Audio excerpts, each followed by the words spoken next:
long. It's complete. A touchdown for Notre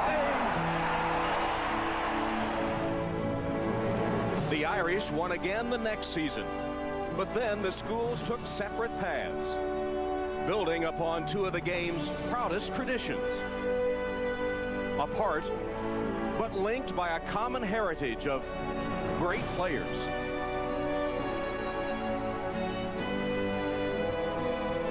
Legendary coaches and championship teams.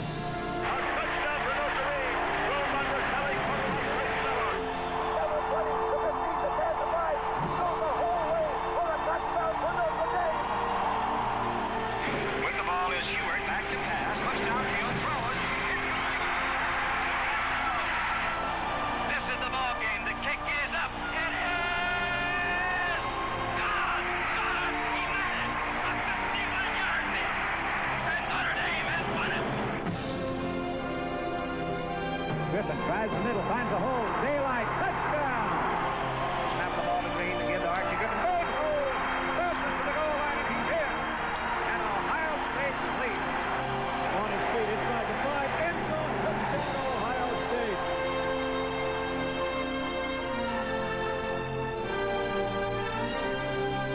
Last year, the giant horseshoe that is Ohio Stadium was jammed with 95,000 for the renewal of the rivalry as the Buckeyes prevailed.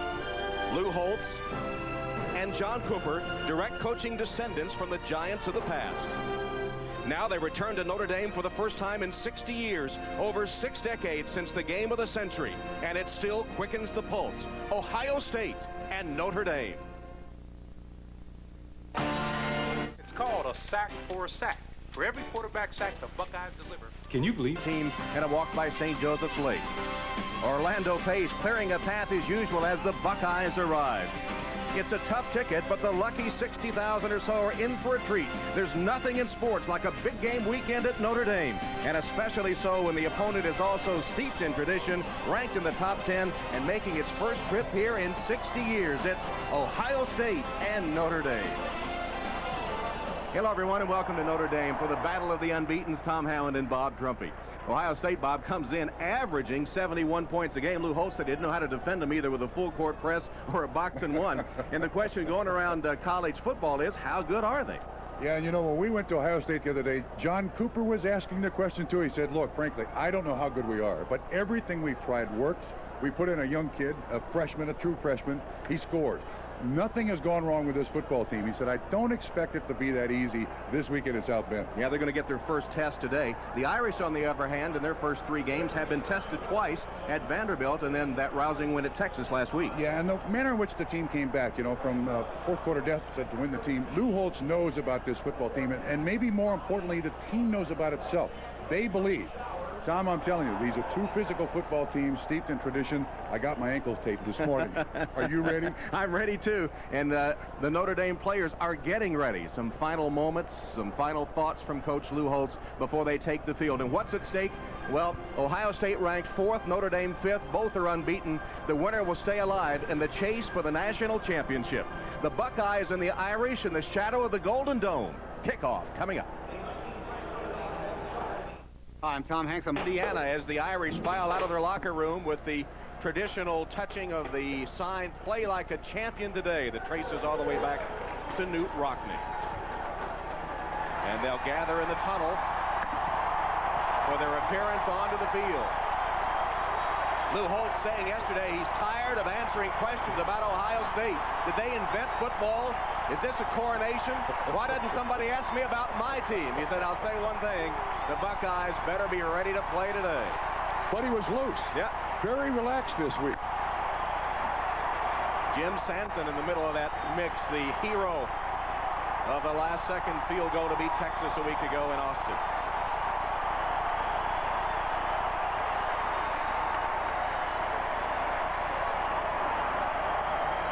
Lou Holtz has passed Newt Rockne, coached more games than any coach in Notre Dame history.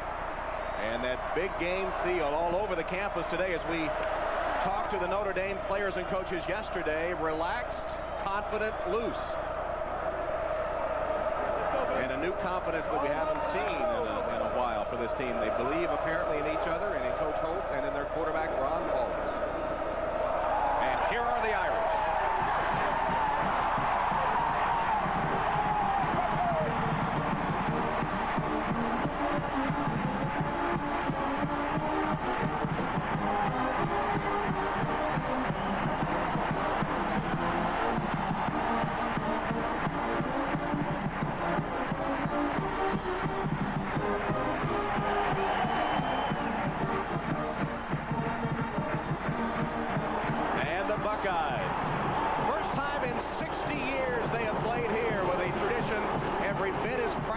Notre Dame, and a juggernaut in their first 2 games of the season.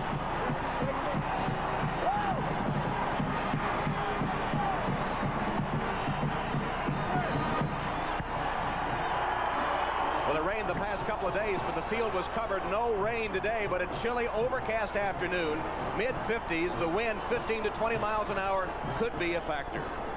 Well, all the trappings of a big game, and enjoying it all down on the field of the stadium, our sideline reporter, John Dockery. Doc? Tom, you mentioned the big game feel, and it certainly is here today. A capacity, excited crowd, overflowing press box. Tickets like this are going for over $500 a shot. 2 unbeaten, highly ranked teams with a shot at the brass ring. And you know what else, Tom? Notre Dame, a rare underdog at home. So you can understand the pressure cooker that Ohio State quarterback Stanley Jackson and Joe Germain are in. Jackson, in his first road start, said Notre Dame Stadium is a place that every young American boy dreams of playing in. Well, he's here today, and the question is, can John Cooper's rotating quarterbacks deal with one of college football's loudest and most difficult environments? Tom, we're about to find out. We are indeed, as John Cooper coaches at Notre Dame Stadium for the first time in his career in his 9th season at Ohio State. When we were in Columbus the other day, John Cooper was calling his offensive staff the dream team. And why not? Averaging 71 points a game.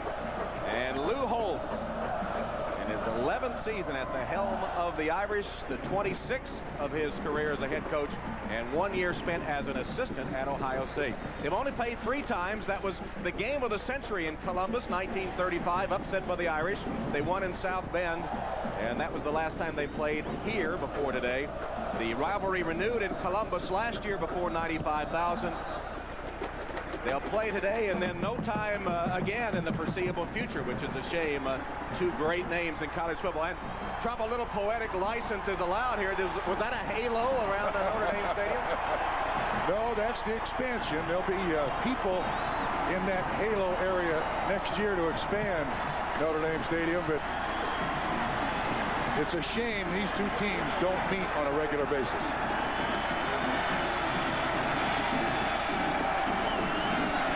Jim Sanson set for the kick, with Stanley and Springs deep for Ohio State. This will be Stanley at the 2. With a seam, Demetrius Stanley. The kicker, Sanson, misses. Cuts back. Demetrius Stanley finally caught at the 13-yard line. An 85-yard return. Shades of Allen Rossum. The last time the Irish played here, he took it 99 yards for a touchdown against Purdue. Tables turned here for Demetrius Stanley. And Tom, Allen Rossum makes the tackle. The fastest man on the Irish team. You'll see the Notre Dame kickoff team, they kind of hit and hold right there. And Stanley comes through with a lot of speed. Kicker misses him. Now watch 15. Allen Rossum. Finally runs him down, but how about this for field position? So Ohio State quarterback Stanley Jackson has scored on his last 14 possessions back to last season. Handoff to tailback Pepe Pearson, thrown back by the Irish defense. Ohio State inside the 20 this season, their first 2 games against Rice and Pitt. Nearly invincible, scoring at touchdowns at an 80% clip. But Tom, any offensive stat you put up on Ohio State in these first 2 games, you think it's a mistake. Right. But it's absolutely shocking. 2nd and 9. I formation. Calhoun, the fullback. Pearson, the tailback. Pearson can't get loose. Once again, the Irish up front, led by Ronaldo Wynn, make the stop. Now this is strength against strength here. Front 7 of the Notre Dame defense and the offensive line of Ohio State. Last year, it was Notre Dame's choice to slant their defensive front. This offensive line of Ohio State, they don't really fire out. They're more of a zone blocking team. Bob Davie told us yesterday his choice this year is to get them up the field, make them penetrate. From the 11, it's 3rd down and 8. 2 tight ends, Jones and Hauser, attacking Bob Davie's defense. Jackson gets the corner, close to the first down. Stanley Jackson scrambling to his left. Finally knocked out of bounds, but it'll be very close to a Buckeye first down. He's the wild card in this offense. I think any defensive coordinator's greatest fear is a quarterback who can throw proficiently and will run. Now, Bob Davie wanted the nose tackle. Alton made 42 to at least spy on the quarterback, but Stanley Jackson, with his great speed, got to the corner, picks up the first down. 1st and goal from the Irish 3. 3 tight ends now, Jones, Lumpkin, and Hauser. That's Hauser as the H-back on the right. Pearson. Hit off one man, touchdown.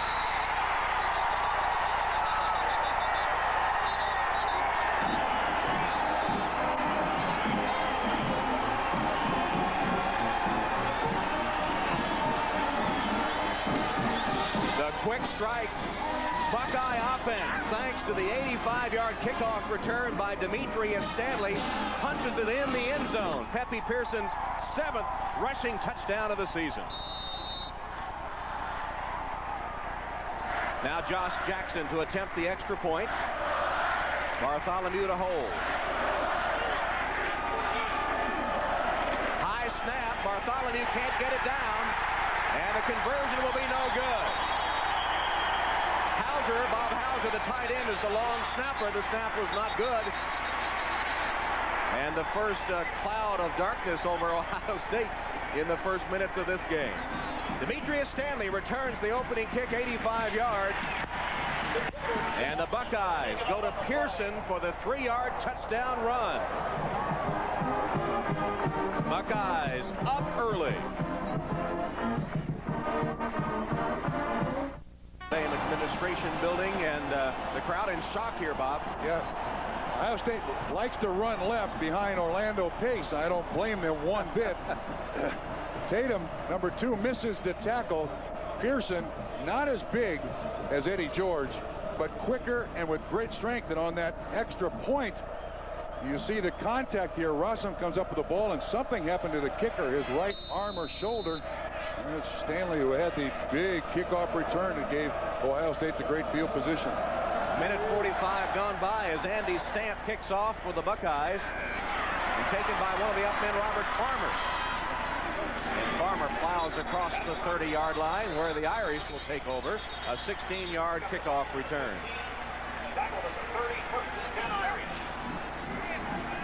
So a 4-play scoring drive that covered only a minute 45 after the long kickoff return.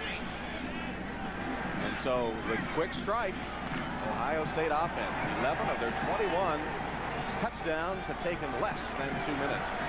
The question remaining is what will happen to them when they don't. Of course, if they keep doing it like that, it won't matter. It's moot, isn't it? Irish try to answer their first possession. Here's the give to Autry Denson. Met by Ohio State at the line of scrimmage and thrown back. Damon Moore, the strong safety, comes up quick for run support. Starting lineup here for the Irish. That's a great big offensive line with the exception of the runt. Rick Kozensky's only 265. Ron Paulus and his backs and receivers. Denson averaging nearly 5 yards a carry. And Mark Edwards from Norwood, Ohio. Kevin Coretta starts at tight end. Pete Krablevich, an ankle injury against Texas, but he will play. Quick drop. Paulus pumps. He's open. Downfield, and a diving catch, no good. Attempt by Emmett Mosley. The ball falls to the turf. Should have been caught. Actually, it should have been caught, and he should have run for the touchdown. He did not lose his footing whatsoever. Nice pump fake here by Ron Paulus. Excellent protection by the guys up front. They come with a 5-man rush, blitzing 2 linebackers. This is well thrown. There is no excuse for Mosley here. If he just keeps running, he's in the end zone. Like it hit him right on the numbers.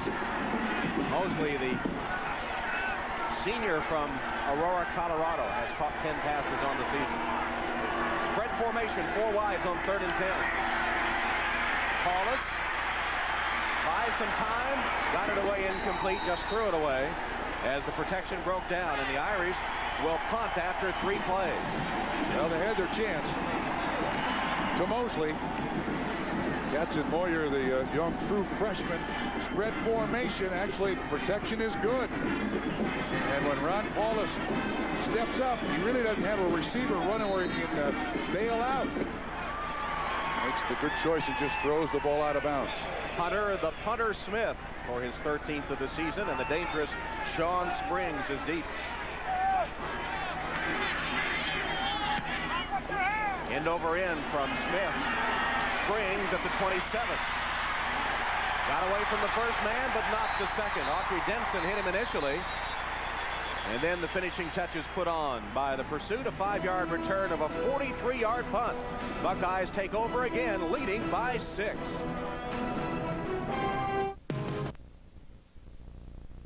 His right elbow on that missed extra point attempt. It's not his leg. He'll be back to kick. But he's in some pain. Pearson dodges a man. No, it's a fake, and a pass from Jackson is complete to the tight end, D.J. Jones. And Jones has about 13 yards and a first down. Knocked out of bounds by Benny Gilboa. And the Buckeyes with the play-action fake to Pearson and a pass to tight end D.J. Jones. Orlando Pace is the man to watch up front. Many say the best lineman in all of college football. Heisman Trophy candidate and the first sophomore winner of the Lombardi Award last year. Stanley Jackson now has scored the last 15 possessions, and Pepe Pearson, they say, the fastest running back ever at Ohio State. This is the fullback crashing into Notre Dame territory. Matt Calhoun with a pretty good gain of about 8 yards. As you see other college football scores, here's the Notre Dame front 3, Wynn, Maiden, and Dansby. Dansby having to go against Pace most of the afternoon. And the linebackers, Minor, Cobbins, and Tatum with Berry. And then Covington, Rossum, Edison, and Gilbo, the secondary of the Irish. Many think that's the weak part. Strong with the front 7, the secondary a question mark. Pearson hit in the backfield and stopped by Alton Maiden. Maiden, the young man who flunked out of school a year ago. He said it was a matter of maturity. He got a job, he took some classes at Indiana South Bend and got his life in order. There he is right there. Yeah, he said he couldn't watch the Irish play football on television last year. He worked as a waiter in a local hotel. He would watch it on replay, but he just couldn't get himself to sit down in front of the TV and watch. Welcome back to the squad. Now starts. Thomas Lou Holt, who would be a factor, had over a 3-point last semester. Here's the option. Stanley, flag down. Stanley stopped short of the first down. First penalty marker of the game.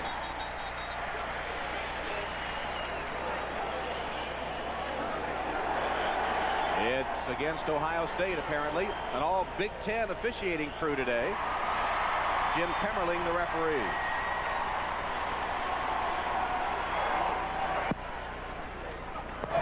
Holding on the offense. Penalty is declined. 4th down. So a rare Buckeye punt. Brent Bartholomew, the sophomore from Apopka, Florida, has punted only twice this season. So this is a field, he says. Now I understand what I'm supposed to do. Autry Denson deep for the Irish.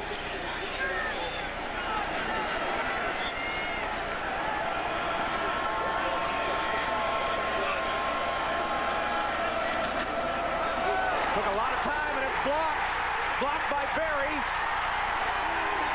And the Irish will have it at the 49 of Ohio State.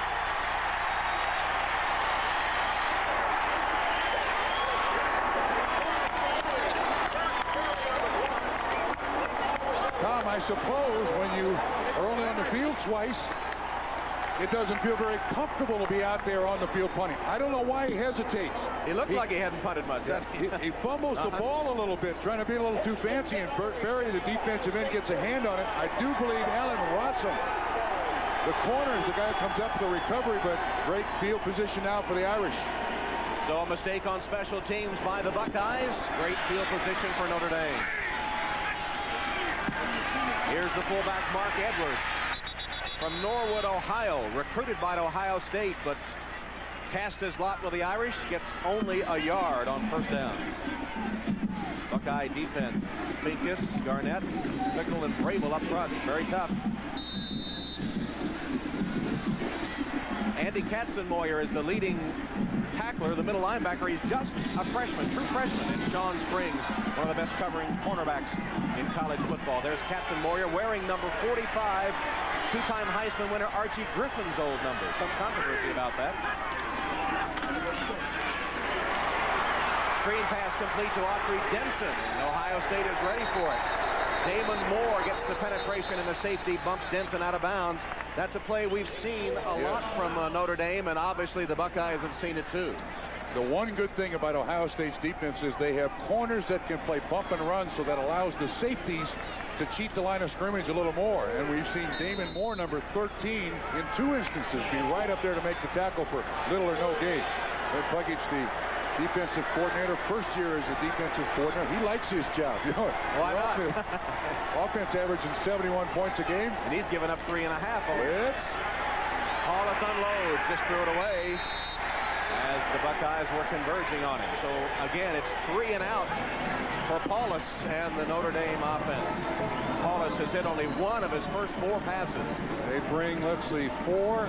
Go ahead and run it. Let's see how many they bring there. The front 4 come 5, 6, 7 guys. 1 untouched. That's Rob Kelly, the safety. I mean, that's just a good call by Puckett. Notre Dame did not have enough people to pick up all the blitzes. I asked Paulus yesterday if was it my imagination or has he been getting off to a slow start in games, and he said not really, more a matter of caution than it is sputtering at the start. And he said only 1 of 4, that time under extreme pressure. High towering punt by Smith. Springs will let it hit. Notre Dame will down it inside the 5. Kevin Coretta downfield to stop it after 44 yards. And the Buckeyes are backed up deep after the excellent punt and coverage by Notre Dame. But Ohio State leads. The Notre Dame campus as we continue a tradition of over 70 years. The Goodyear blimp flying high above the nation's top sporting events. The Spirit of Akron here with us today. Ohio State from its own 3-yard line.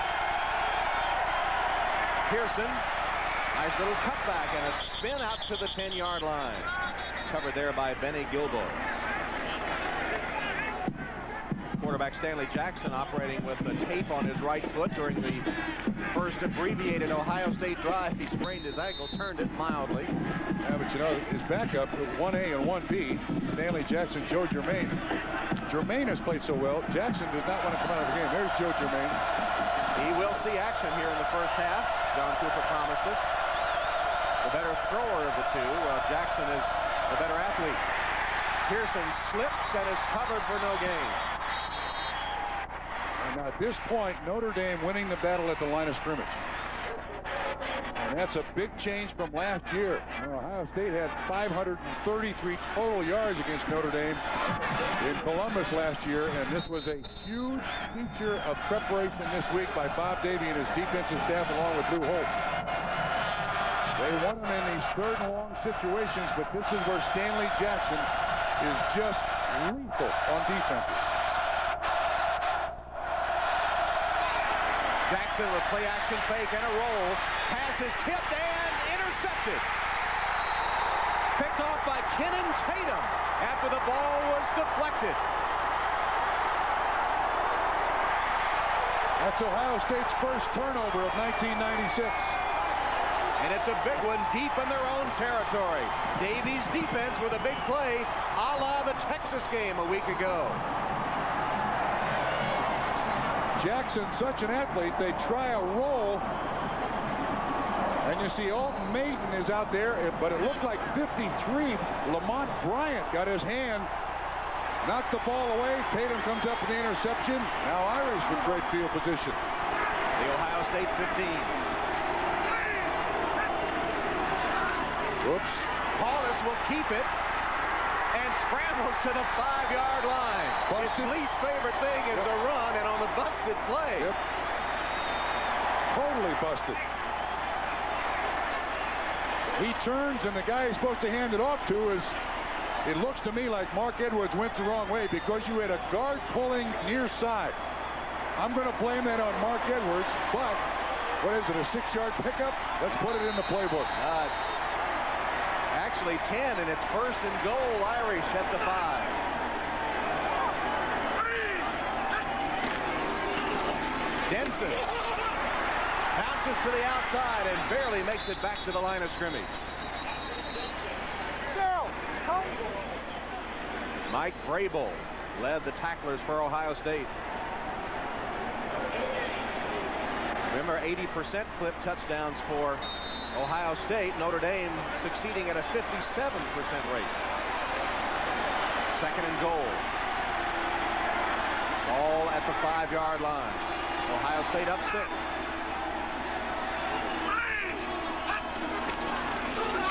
Edwards. Mark Edwards, the Ohioan, to the 2, maybe the 1. And Tom, I'll make this prediction right now. This is 4-down area. I think Lou Holtz understands that he is facing a very physical team. Psychologically, what it would do for his football team to come up with a turnover, get the ball in the end zone. This is 4-down area. Field goal means nothing. 3rd and goal. Ball spotted at the Ohio State 2.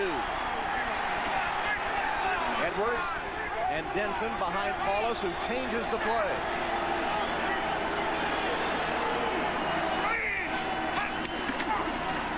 Paulus to pass. Edwards wide open for the touchdown.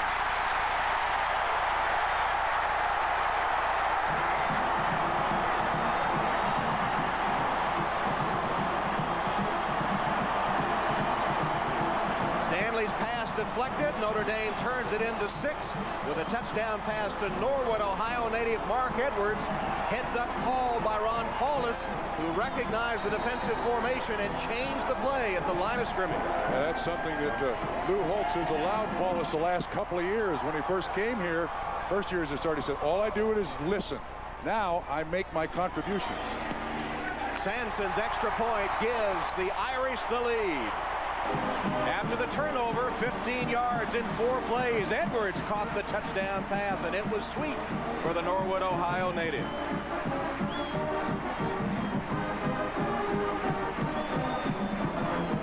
Edwards catches the ball. This is one of the reasons he didn't go to Ohio State. He said, I didn't want to become a Buckeye because all I do is block. Well, here at Notre Dame, he runs, blocks, and catches.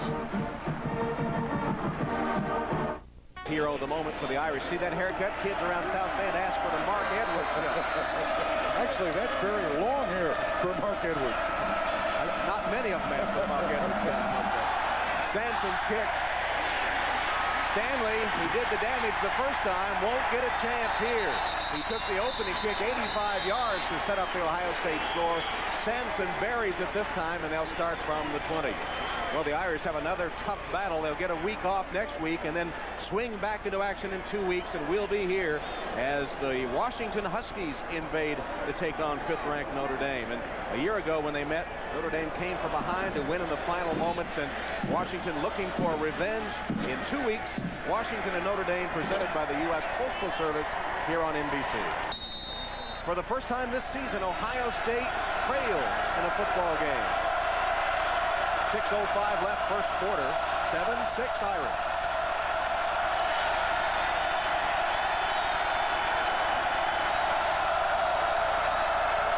Jackson, a first down pass, swings it complete to the running back Pearson, but on 2 nice moves and spins for 15 yards.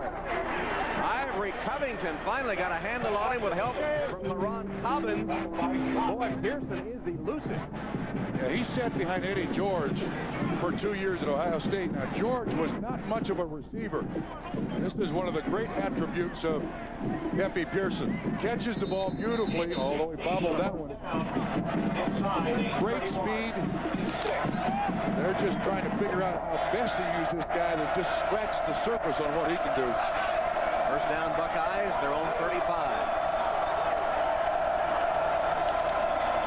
Pearson got a block from the fullback Calhoun, turned the corner and has 11 yards. Alton Maiden chased him down. It's a 12-yard gain and another Buckeye first down, ripping off chunks of yardage. Yeah, they just folded the defensive corner of the Notre Dame defense. Got around the corner, and again, that's Orlando Pace's side. When in doubt, run to 75. First time they've trailed, but they're going to their strength. There's big Orlando Pace, and they admit it. We are a left-handed team, and why not behind that big guy?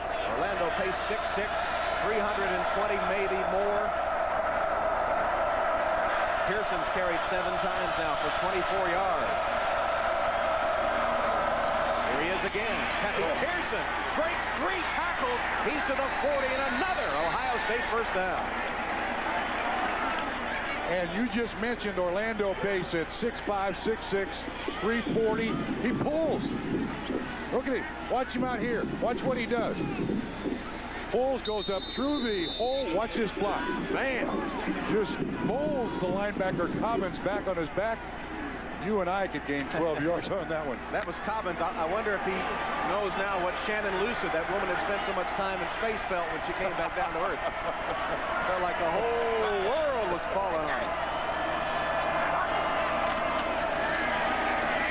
Jackson's pass on target, complete to Dean Miller. Only his 3rd reception of the season. It's good for 14 yards. Covington and Edison combine on the stop, and Ohio State marching relentlessly down the field. This is Bob Davies' biggest concern. There is so much they can do offensively. Straight drop back by Stanley Jackson. Excellent protection. Simple square in route inside the zone. Nice, easy completion. You even see the defensive backs of Notre Dame late there to make the tackle. 3 tight end formation in this first down play as Jackson changes the call. Jackson's hit 3 of his first 4 passes. Pearson can't get away that time. Wrapped up by Alton Maiden, Kenan Tatum, and Ronaldo Wynn. Ohio State's going to make a lot of yards against every defense. This is a stout Notre Dame defense, but this offensive line of Ohio State is interesting in that they really don't try to penetrate down the line of scrimmage. They get in front of the defensive linemen. They try to shield them as best they can, then allow the running back to run wherever he finds a spot. Navy trying to stop another quick Ohio State drive. Lou Holtz telling us they hope to get Ohio State in 2nd and long, 3rd and long. Jackson's pass flagged down, and the catch made by Lumpkin. Corey Minor was all over him. I think the call will be interference. Didn't matter. Lumpkin made the grab anyway. His 2nd catch of the season. Good for 23 yards if it holds. Yeah, Lumpkin's 6'8". He's a basketball player. He's an electrical engineering major trying to follow the pattern of Ricky Dudley. Here's the call. Pass interference on the defense. Penalties declined. First down. But Lumpkin at 6'8", 270 just releases down the field, and Corey Minor does a decent job in coverage, but this is beautifully thrown. And for a basketball player, that's a fine effort by this tight end. How about that for a target? Never wanting in praise of tight ends, I notice. John plans to play hoops for the Buckeyes again this season. 1st and goal, Ohio State. Play action fake, and the touchdown easily to Calhoun. What's good for the Irish is good for the Buckeyes. They go with a pass to the fullback for 6. Oh, we saw a lot of offense on that drive. A lot of different stuff. Only the 2nd reception of the season for Matt Calhoun as Jackson celebrates the touchdown pass.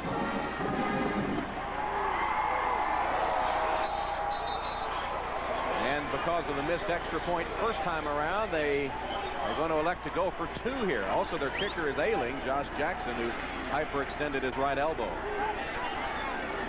So a combination of factors here mean the Buckeyes will go for 2. They call for the ball to be placed close to the left hash. Well, so far this Ohio State offense living up to billing. Absolutely.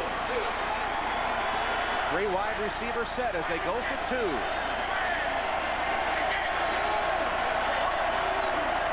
Pearson, one of the wideouts. Jackson keeps and can't get in. I don't know if that was a busted play. No, I think it was. I think that was a design play. Spread the defense and try to run the quarterback draw.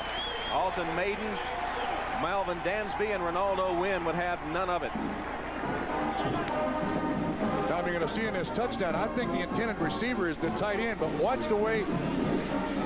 See Barry hold him up? Yeah, so the outlet is to the fullback, and Calhoun scores. I think hold was the operative word there.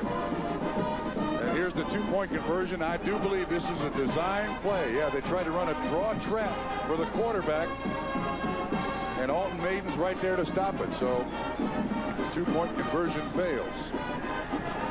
Jackson hit all 4 of his passes for 58 yards, including the touchdown on that Ohio State drive. And Tom, now there's pressure on Notre Dame's offense, because now I think they understand that the Notre Dame defense is going to struggle against this Ohio State offense all day, so they can't make mistakes. They got to take advantage of every opportunity. Might be one of those games where you've got to outscore your opponent.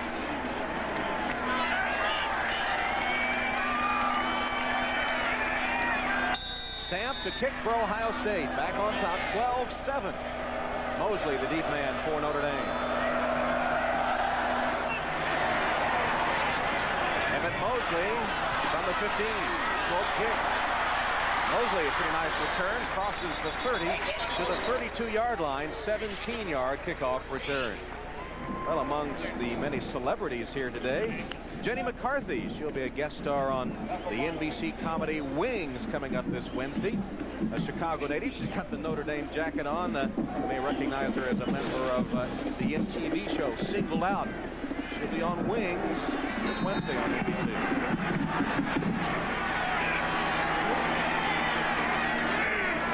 Irish first down at the 32. Fake the reverse. Paulus got rid of it somehow. Mosley got away from one man, looks for a block, can't get it, works his way back to the 30-yard line. Disaster narrowly averted by Ron Paulus. I don't know how he saw the pass rush. He ducks his head. Should have been a sack. It's a fake reverse. He's looking for somebody down the field. Some quarterbacks just have the presence to feel the pressure. This is Matt Finkus that somehow misses him. 2nd and 12 for the Irish. Again, Paulus checking off. Ryan Miller, linebacker, shows blitz.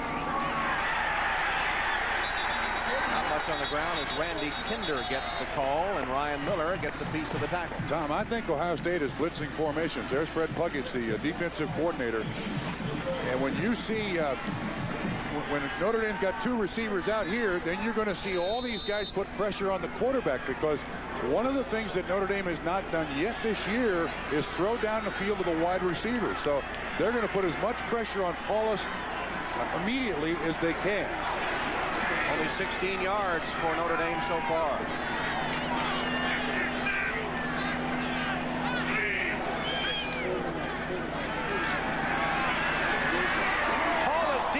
Sideline, and that contact but no call, and the boo from the fans is Rocky Nelson, the man that Paulus called his chief deep threat, tangled up with Ty Howard, and no flag. I think there was contact between both of them.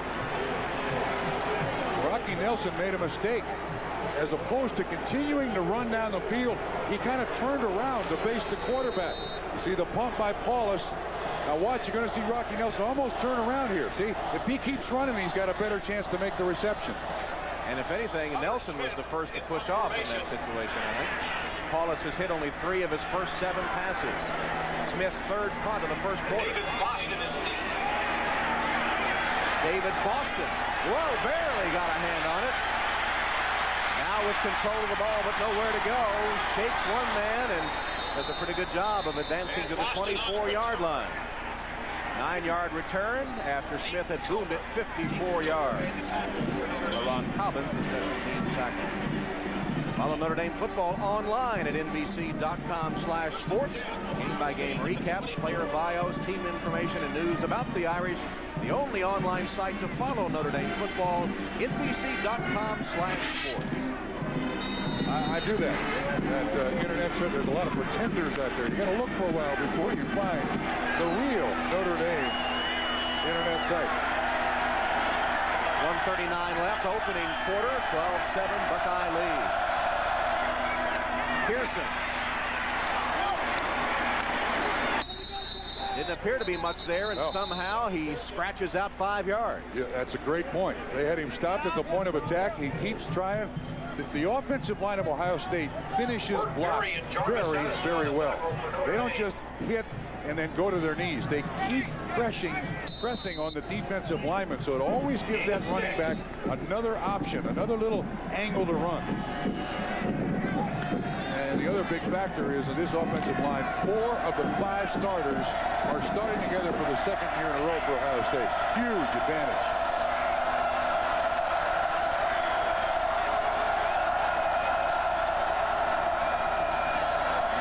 Pearson stopped by the blitzing linebacker Corey Minor. Run-stopping blitz by Minor.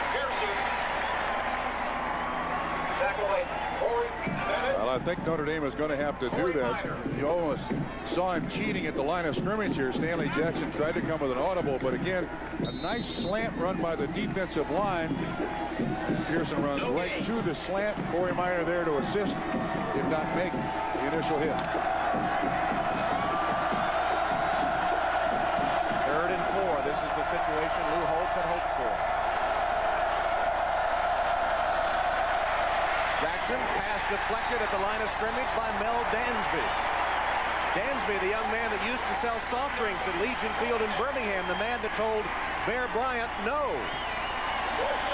Comes to Notre Dame and deflects that pass. Thought his career was over. Had neck surgery, and he was looking forward to facing Orlando Pace.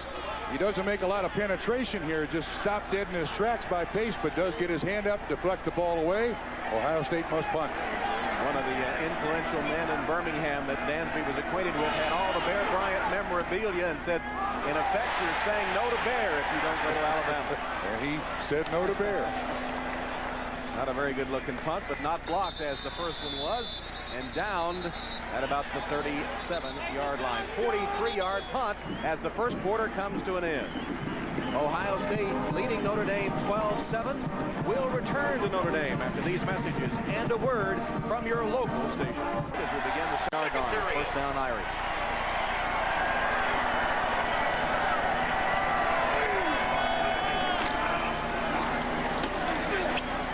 On the ground to Randy Kinder, who makes it to the 30-yard line, tackled by Andy Katzenmoyer, the middle linebacker of the Buckeyes. Kinder takes the ball to the 29. Not much through the air for Notre Dame, not much at all, as a matter of fact, in the first quarter of play. Yeah, would they have a 15-yard scoring drive? 19 yards total for the quarter, 15 they get on that drive, and he is the only first down for Notre Dame in the first quarter. Ron Paulus.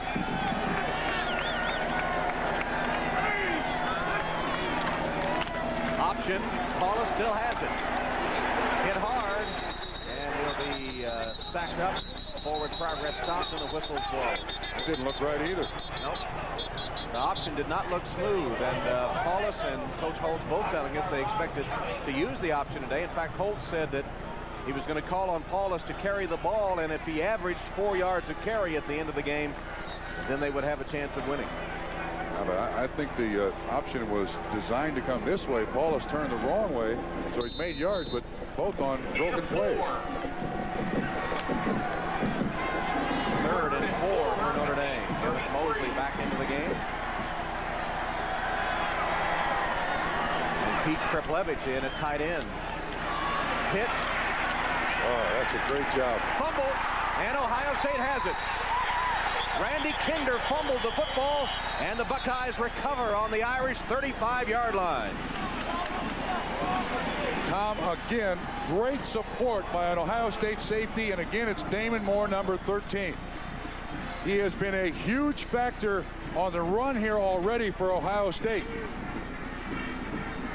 They try to pull the center, but Mark Edwards is the leader. Watch 13 show up.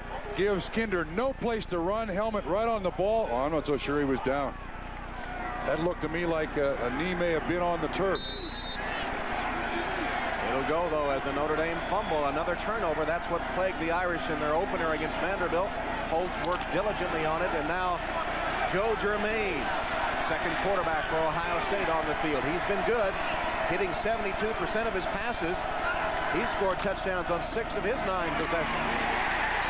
They stopped Pepe Pearson at the line of scrimmage, hit in his tracks by Corey Minor and LaRon Cobbins. The thing about Joe Germain, too, Jackson did an excellent job in the first quarter. Joe Germain was not recruited out of high school, but his father absolutely idolizes Notre Dame. Just is gaga about Notre Dame. His dad's a Cowboy. So Joe Germain shows up last year at Ohio State, and he was the scout team quarterback. He was Ron Paulus for Ohio State last year in preparation for their game. First time Germain has ever made a road trip with the Buckeyes. First time he's ever traveled, much less played. Changing the call.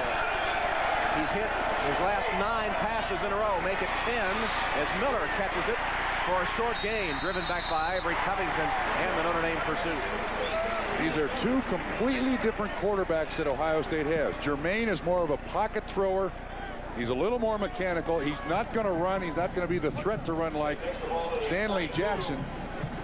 But John Cooper told us, look, we had this guy in the summer and last spring, and every time we put him in a scrimmage, he just shone.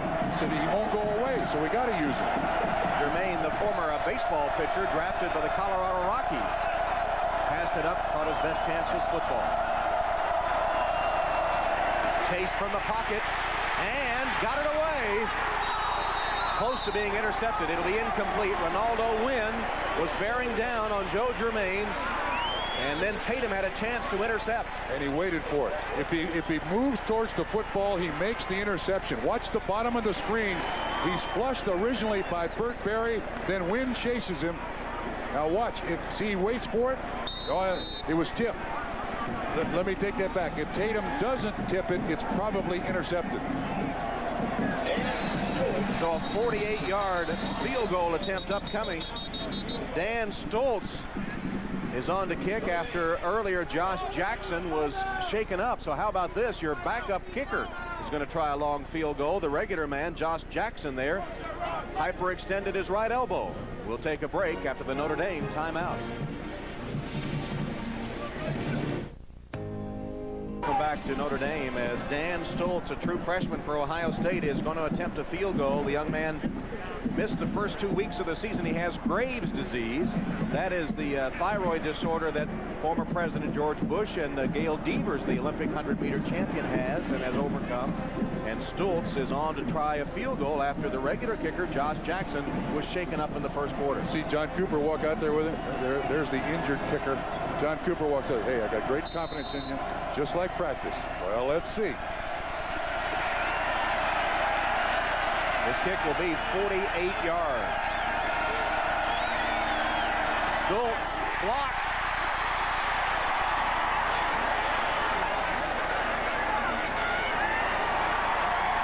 So once again, Davey and the Notre Dame defense and special teams make a big play, blocking the Stoltz kick that really never got airborne. Yeah, that was very, very low. Benny Gilbo, 39, I think the man that got it. Certainly looks like the snap is good. Gilbo gets up. Actually hits him in the helmet. Not much elevation on that kick.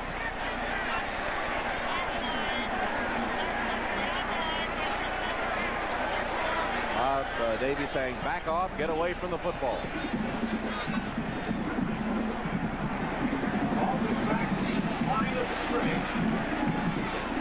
Now, for this game to be 12-7 with what little offense Notre Dame has produced, really remarkable. And the Irish will try to get that offense cranked up with a first down at their own 32, trailing by 5.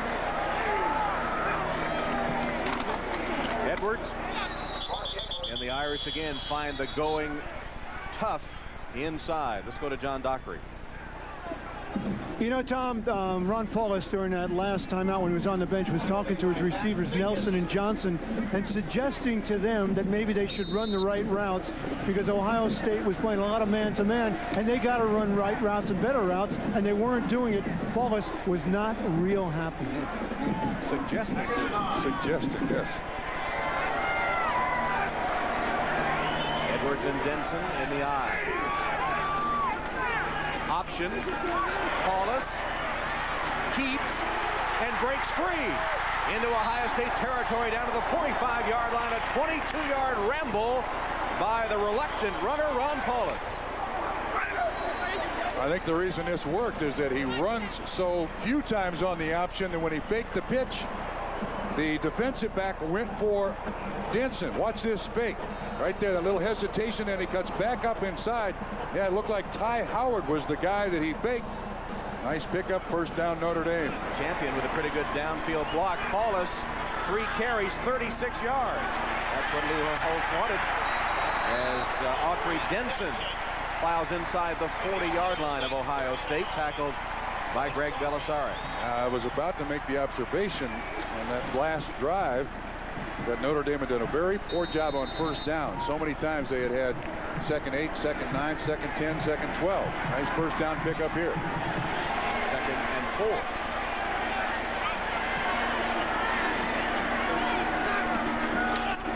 Draw play, handoff to Denson. And Autry Denson has a Notre Dame first down. 6-yard gain on the play, and Denson rapidly developing into one of the elite runners in college football. We've seen some spectacular moves the last couple of games. Considering that last year when we were here, he was the defensive back, and they moved him to offense, and then the season started, he was a wide receiver, and they moved him to running back. He has turned out to be extremely durable, can carry the ball a great deal, and has excellent hands. See the 158 yards last week against Texas. Huge. Opened the season at wide receiver, and then Robert Farmer fumbled at Vanderbilt, and he went back to tailback. Paulus has to throw it away, being chased by the Ohio State rush, led by Luke Fickell. He was going to go downfield to Malcolm Johnson, number 80. Johnson was running the deep route, but Johnson at 6'5", slipped, fell down. As Johnson, the co-leading receiver on the team. But that's misleading. Most of his catches have been short, run for a lot. Malcolm Johnson from Washington, D.C., and Shannon Springs from Silver Spring, Maryland, and not pleased with Springs talking, they say. Here's Kriplevich, bottom of the screen with Denson in the slot on 2nd and 10. Middle screen, the fullback Edwards, down to the 28-yard line. This is go ahead. Paulus has hit 4 of 8 now. This is an aspect of the Lou Holtz offense. You don't know what's coming next. He is so diverse when it comes to the offense. Difficult for the offense to learn everything, to know everything, but doubly difficult for the defense to read every formation and try to have some idea what's coming next.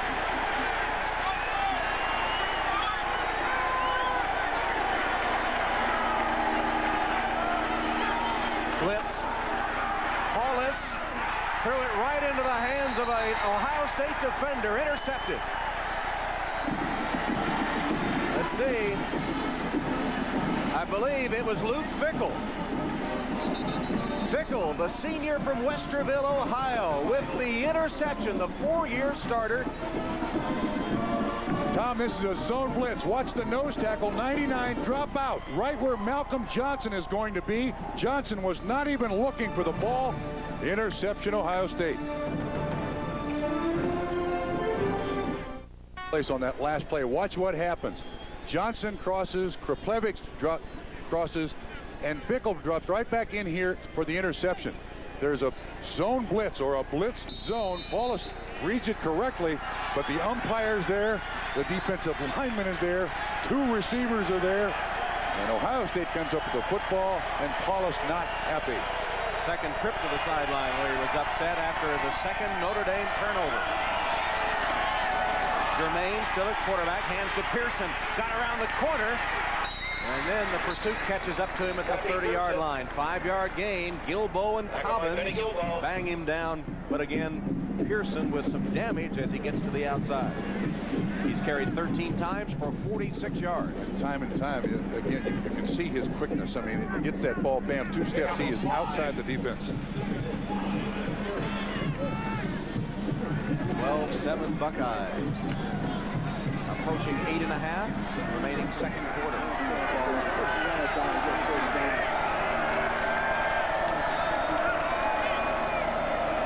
Germain with a fake and a pass completion. Lumpkin banged down by Gilbo, short of the first down. Corey Minor was coming and putting the pressure on Germain, and then Gilbo with a big hit. As you see the other scores and games underway this afternoon. Northwestern with a win over the Indiana Hoosiers. One thing Ohio State has not done well is convert to third downs, and they're facing a 3rd and 3.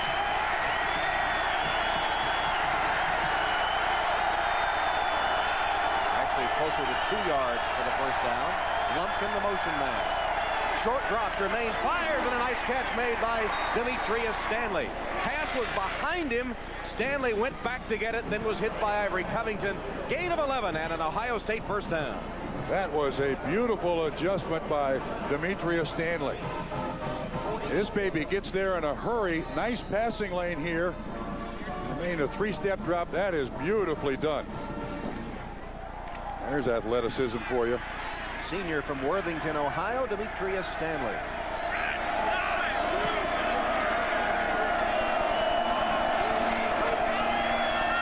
Matt Keller in at fullback gets the call.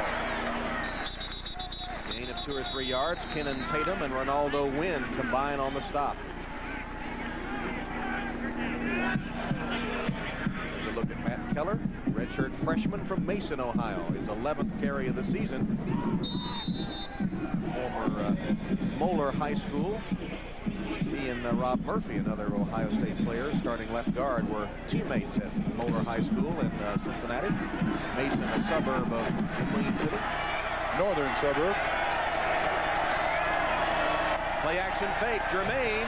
Sideline open. Stanley. First down, Ohio State to the Irish 40. Covington and Rossum gave him plenty of room, and it goes for 13 yards and a first down, and Germain still has the hot hand through the air.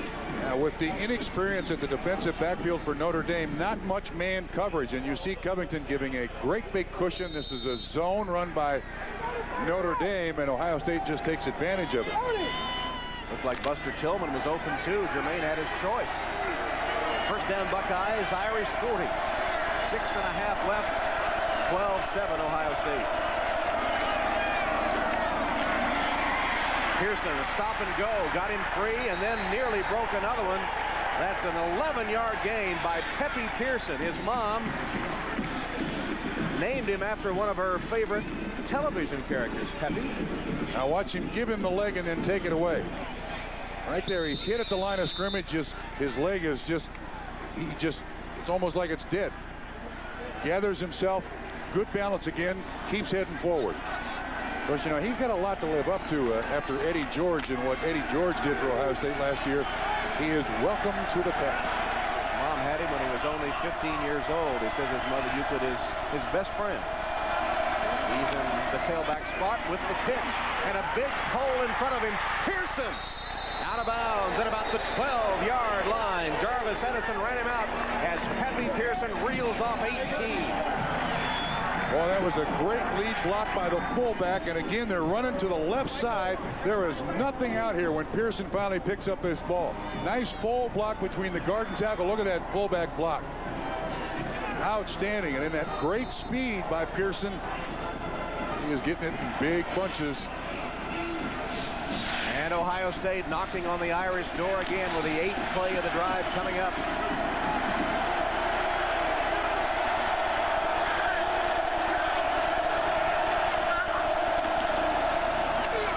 Pearson made a hesitation move and again got a couple of yards when he could have been stopped in the backfield. Ivory Covington finally grabs him around the ankles. Boy, he can stop and start without any effort, it would seem. Now 16 carries, 75 yards. Doesn't seem to be tired either, does he? Keep giving it to me. I don't care. Why not? Approaching 100 yards in the first half with 5:35 left.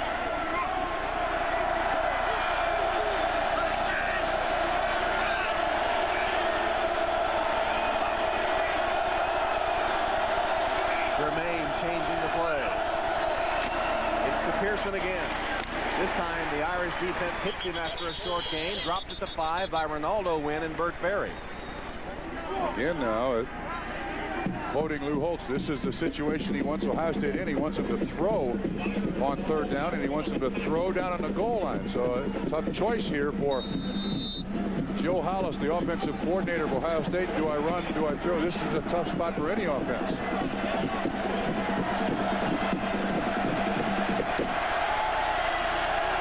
Keller, Pearson, I formation. 3rd and 3.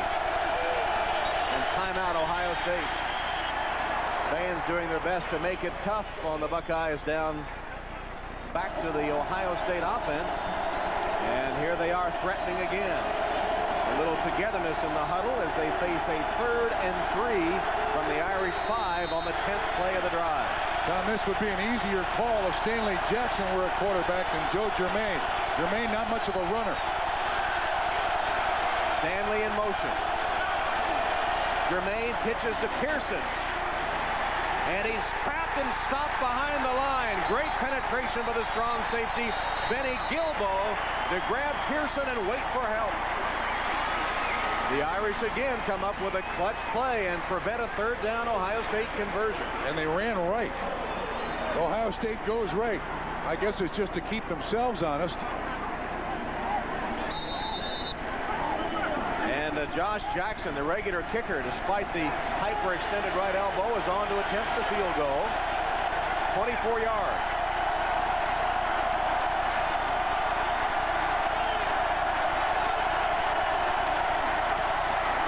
And it's up, and it's good. So Jackson, despite that stiff right arm heavily taped after he hyperextended it, gets his rhythm and kicks the field goal through.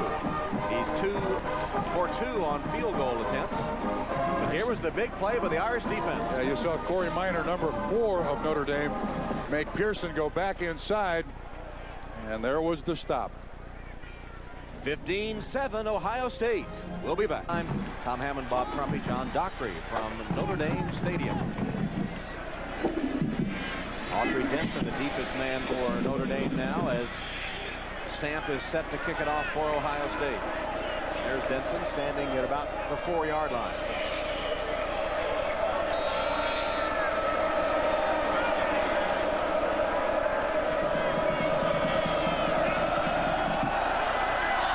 Stamp puts the foot to it, and Denson from the goal line. Autry Denson.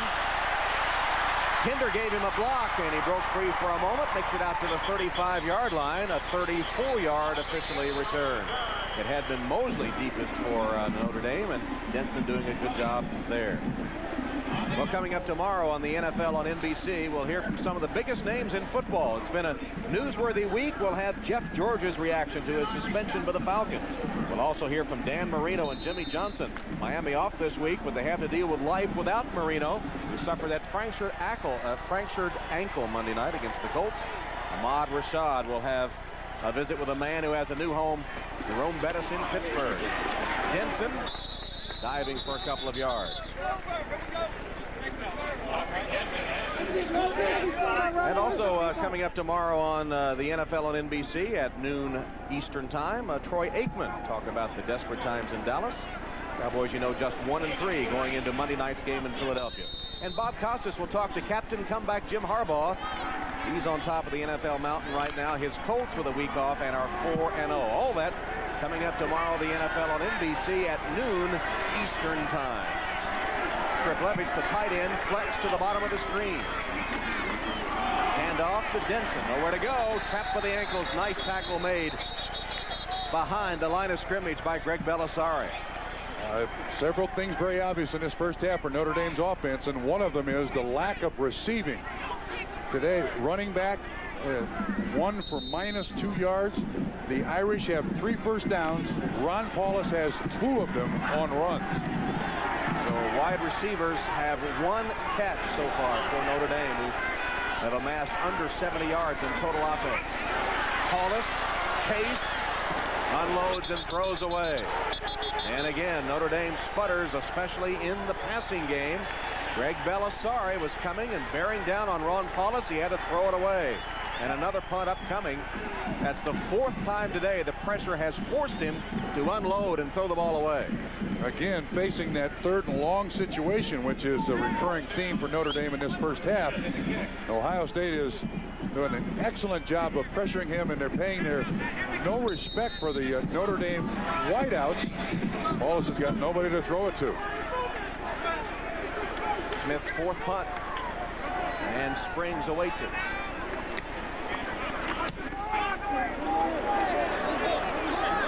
Springs from the 19. Sean Springs, there's a flag down as he's caught from behind by LaRon Cobbins at the 45-yard line. It was a 27-yard return. And we'll check the flags. Apparently against Ohio State.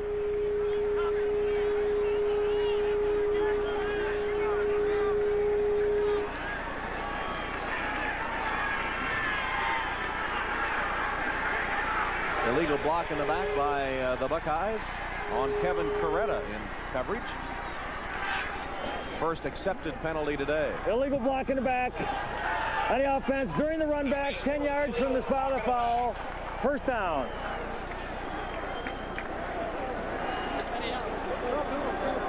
Ohio State hasn't made many mistakes today. Well, that's number 42. Yeah, you see the push in the back for the penalty, but actually the long field for the Ohio State offense hasn't really seemed to bother them that much. And this possession, John Cooper's getting his 2 talented freshman receivers in the game, David Boston and Michael Wiley. They've been sensational. Wiley 3 touchdowns against Rice, Boston 3 against Pitt. And Stanley Jackson back at quarterback. Play action fake, Jackson still has it. Maiden chases him, and the ball is not caught. Incomplete, despite Boston's diving attempt. Alton Mayton, number 42, applying the pressure on Jackson. Jackson back in the game after Joe Germain had been at the controls for a while, and hard to separate them. They've both done a good job.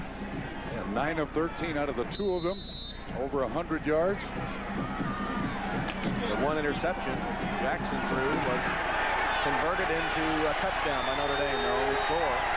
Ohio State leading 15-7. Hand off to Pearson. Got by Rawson, and he breaks free to the 40-yard line before Cobbins can chase him down. 23-yard gain by Pepe. Pearson is close to 100 in the first half against Notre Dame's vaunted defense. He has 101 yards now on 19 carries. And you're starting to see this Notre Dame defense stand up at the line of scrimmage and stop. That's a sign of fatigue. The Notre Dame offense in the first half has done so little. The Notre Dame defense is being expended fully here in the first half. Both defenses among the college football leaders coming in, but Notre Dame being shredded here by the Buckeyes. Pass complete to Wiley, bounces free of the tacklers and takes it down to the 29-yard line. This kid's amazing. He was recruited as a running back.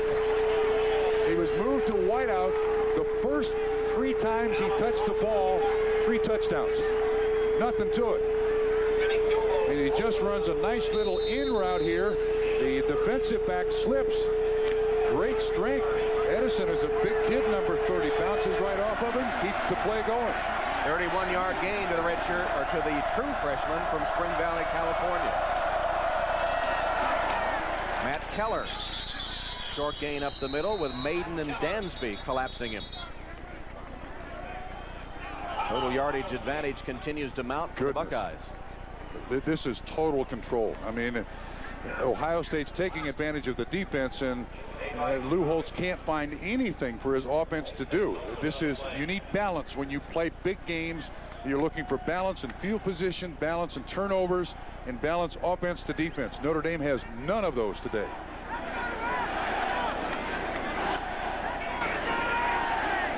And apparently timeout is taken. I didn't see the signal. Well, at the controls of the Goodyear Blimp Spirit of Akron, Captain Aaron Jenkins today. Richard Morkel is the cameraman. Goodyear Blimp cruising about 1,000 feet over Notre Dame Stadium today on this cloudy northern Indiana afternoon. We're told that Ohio State now took that timeout, so they have one left. Well, Pepe Pearson, he's paid his dues behind Heisman winner Eddie George for a couple of years. In high school, he backed up Robert Smith at Euclid High School in Ohio, so he learned at the hands of some masters, and he's continuing this tradition. Look at that. 15 straight games with 100+ yards rushing. Eddie George had 384 carries last year for Ohio State. Can you imagine that? I mean, you got to give it to him a lot.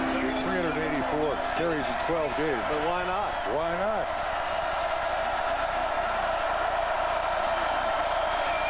Short drop, pass complete.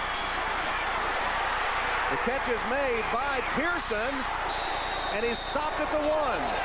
They put Pearson wide to the right. They got it to him through the air this time, and it's good for 26 yards. Pearson has caught only 2 passes prior to today. Again, soft coverage by the defensive backfield. You see 2 defenders bump into each other, and then that great speed. Rossum, number 15, kind of takes the legs out from underneath him, and Edison gets him down just short of the goal line. Nearly 150 yards in total offense by Pepe Pearson in the first half. He's at the tailback spot of the I. Here's Pearson. Easy touchdown. This is a juggernaut. This is an offensive juggernaut. This is not a bad Notre Dame defense.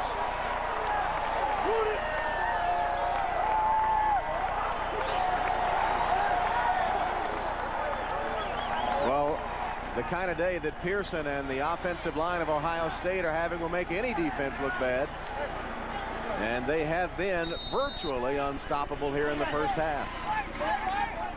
Jackson for the extra point attempt.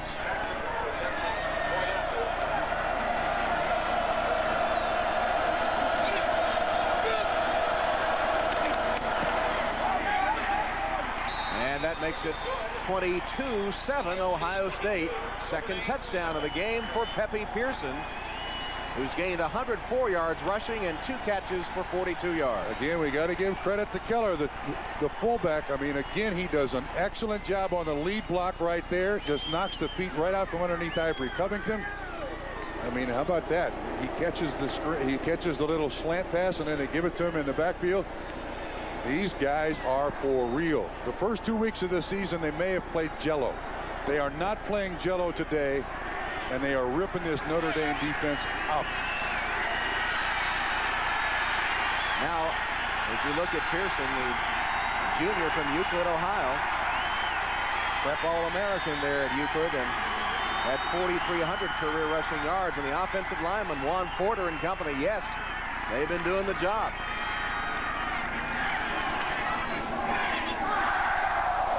That was another quick one, wasn't it? 122. So now if you're Notre Dame, as Orlando Pace has a little celebration too, you get away from the game plan and start to throw the ball around? I don't think you have to, because I think you might get Ron Paulus hurt. There's that much pressure on him. Kick by Stamp, taken by Denson. Actually not by Denson, by the up man Farmer. And Robert Farmer driven back short of the 20-yard line. A 10-yard return only, with Mike Burden making the special teams tackle. Don't forget, at halftime, we'll have the Prudential update for you. We'll return to New York, where Greg Gumbel and Chris Collinsworth will have college scores and highlights. We'll also take a look at Notre Dame quarterback Ron Paulus. You talk about living your life under a microscope. Ron Paulus has had all of that. Still one of our favorite athletes to talk to, Ron Paulus. Fake first down pass. Paulus protection here, and he has a man wide open. It's Malcolm Johnson with a first down reception across the 35-yard line. Finally. Malcolm Johnson. Find a receiver down the field open, but of course Ohio State is in the prevent defense here with 41 ticks to go in the first half. Not surprising. You see the timeouts remaining. Paulus sacked. Ohio State's defense led by Winfield Garnett, that time manhandling that big offensive line of Notre Dame. Timeout Irish with 28 seconds left. And Malcolm Johnson at 6'5". Now watch, he does not come back for the ball, stands there, springs, almost recovers enough to knock the ball away.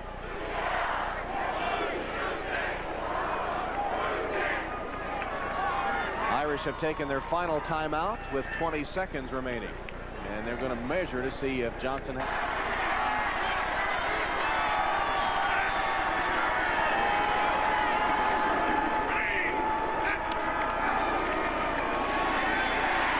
again has to scramble free. No receivers. Plenty of time, but nobody open. He'll run it again, and he'll be out of bounds at the 44-yard line of Ohio State with 12 seconds left. Boy, Tom, his receivers are not. No timeouts and only 12 seconds till halftime. Notre Dame down 22-7.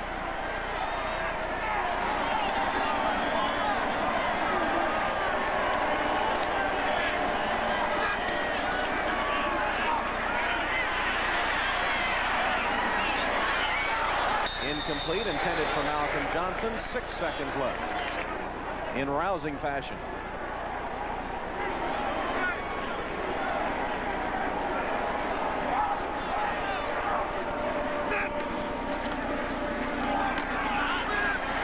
Paulus sacked again. Mike Vrabel with an Ohio State sack of Paulus to end the first half. The first half dominated by the Buckeyes, who lead 22-7. Let's go to John Dockery, who's with Coach Lou Holtz. Doc? Coach, you said your top priority before the game was to shut down the run. You haven't been able to do it. What's the problem? Well, they're awfully good, and we've tackled very poorly, particularly in the secondary. I think we've made some good plays. I think we're playing as well as we can up front, but they get a little pass or get on the perimeter, and we just miss so many tackles, and let's give them credit. We got to tackle better. You can't play like this, and on offense, they've controlled the line of scrimmage. I give them credit. They're big and strong, and we haven't been able to protect the passer, yet we haven't been able to get any movement. Anything different in the second half you can do offensively to get the ball moving and get it to the wide receivers? Well, I would like to think we would do something differently. Sure don't want to have another half like this. Good luck, Coach. Thank you. All right, as Ohio State's Mike Vrabel becomes the Buckeyes' all-time sack. It'll be a great half here of football. I think they'll no question they'll come out here fired up. The first series here in the third quarter, in my opinion, is very, very important to us. Good luck to you, Coach. Thank you very much. So John Cooper telling John Dockery that first series could be decisive. Speaking of decisive, the first half decisively in favor of the Buckeyes. Looking at the way they dominated that half, you're surprised the score is only 22-7. I couldn't agree with you more. You're absolutely right. If everybody wondered what was going to happen, Pepe Pearson, the running back for Ohio State, certainly made a statement offensively. That's his first score. And then watch this block by the fullback Calhoun. Pearson, after catching a slant, runs the ball in the end zone for a second score. On the other side of the ball, Ron Paulus has had no time to throw. They have 51 yards rushing. Paulus has 28. He's lucky he can stand up to start this second half. He has had nothing but harassment by the Ohio State football defense. There is nothing good there for Notre Dame. The total yards, 93, 283 yards for Ohio State, and actually that's below their first half average in the first two games. This is a dominant performance by the Buckeyes. And third quarter will get underway with Ohio State kicking off. Stamp to kick. And the ball taken at about the 7-yard line by Rawson. And Alan Rossum, the speedy man who took it 99 yards against Purdue, cranks out 20 on that kickoff return. Here's an example of how the way things have gone. The two premier running backs of each team, and the numbers heavily in favor of the Buckeyes. Pepe Pearson, 104 yards first half. And Tom, I think that's the total difference between the two teams. Notre Dame cannot run the football. Ohio State's run it at will. Unless Ohio State helps Notre Dame here by putting the ball on the ground, Irish are in for a long half. Which is the story of last year's game in Columbus when Notre Dame led at halftime, although not by this big a margin. Denson made a nice cutback, and he got about 8 yards on first down. Nice cut by Autry Denson. An 8-yard run on first down. That'll give him some flexibility. He's carried 7 times now for 21 yards in what has been a lackluster offensive first half for the Irish. 5 3-downs and out in the first half for Notre Dame. Hoping for better results here in the second half, trailing 22-7. That's Nelson at the bottom of the screen. Mosley in motion, and Edwards cracked hard as he got the football, fell forward for a yard, lucky to get that.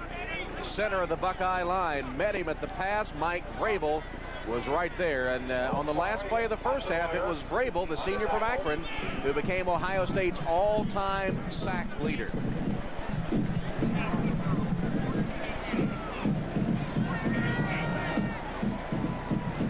This defense of Ohio State returned 9 of 11 starters. They put the freshman kid in there, Katzenmoyer. He's certainly done the job. They're going to be short. They stopped the clock for the chains to come out and measure for the first down. Foot short or so. John Cooper telling John Dockery that this could be a decisive series, and so he sends big Orlando Pace, the offensive tackle, in on this short yardage situation. This is a common occurrence for the Buckeyes. In fact, Pace was on the field when Notre Dame scored its only touchdown. His career in the NFL is going to be an offensive left tackle. Might be the first player taking the draft, huh? Peyton Manning is sort of the predicted man, but Pace could be right there when the draft is held. If he has the season expected, he's likely to forego his senior season and come out after this his junior year. Considered it a little bit after his sophomore year. Irish have converted only 1 of 7 third downs. Split backs, Denson and Edwards.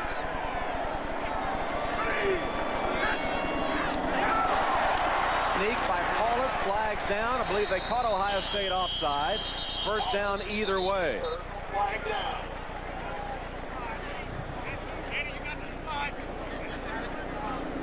Paulus varying his cadence and catching the Buckeyes offside.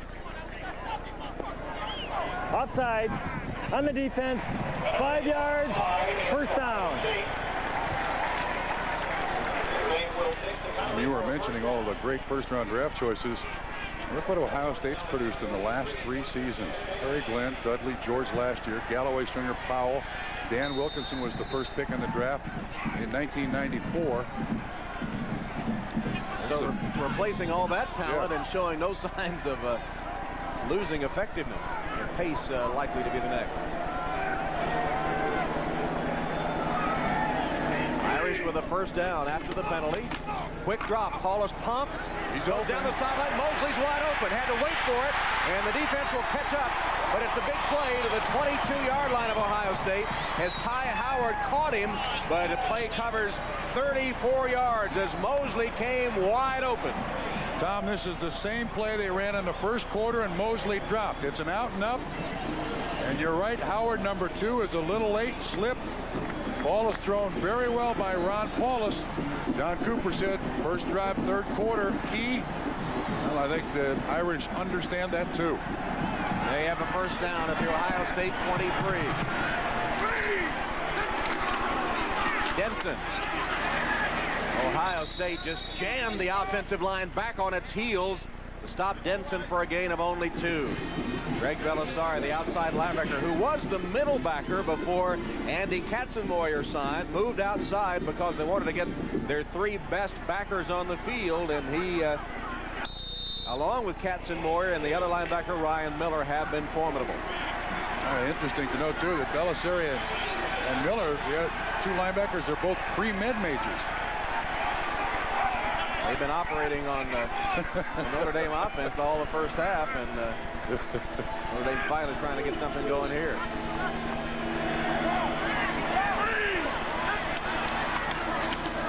Paulus, complete, catch made by Nelson, and a first down at the 11 of Ohio State. Sean Springs defending, but Nelson beat him. I don't know who did the most yelling in the Notre Dame locker room at halftime, but at least it's carried through to this opening drive of the third quarter. A little better protection, receivers running a little better patterns, and positive results. And play calling may be a little less predictable as well. Yes, good point. Sixth play of the drive. Johnson and Mosley, two receivers, bottom of the screen. Paulus changing the play.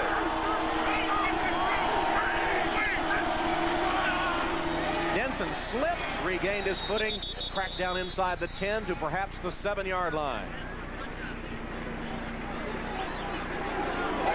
After 158 yards rushing last week against Texas, it's a pretty stout defense for Ohio State to shut down Audrey Denson the way they have to this point in this game.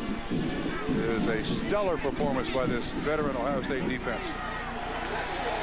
Two tight end formation on this second down play, Kriplevich and Coretta. Paulus already has exceeded his first half passing total with 44 yards. Option. Paulus, nothing that time. His keeping on the option had been the best play for Notre Dame in the first half. Mike Vrabel stayed with Paulus that time. Vrabel did a great job, too. He fights off the block, stays down the line, recognizes immediately that it's the option. Vrabel's right down in here. You're going to see him just fight off the block. He beats the guard out there. Boy, that is a great job. He's blocked by two guys, beats both, and makes the tackle. Third down for the Irish, 3rd and 6. They can make a first down without scoring. 3rd and long has been disaster for them. Ball at the Buckeye 7. Denson hit immediately. Garnett never gave him a chance. Ball got there, so did Winfield Garnett. It's 4th down.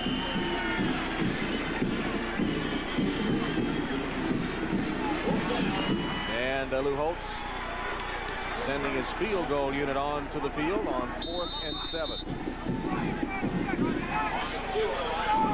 Jim Sanson's hit 4 or 5, including the game winner against Texas last week. The young man from Arizona whose high school was too poor to afford a practice field. They practiced on a community playground where he kicked between palm trees. That's what he visualizes here, he says, when he needs a tough kick, and he boots that one through.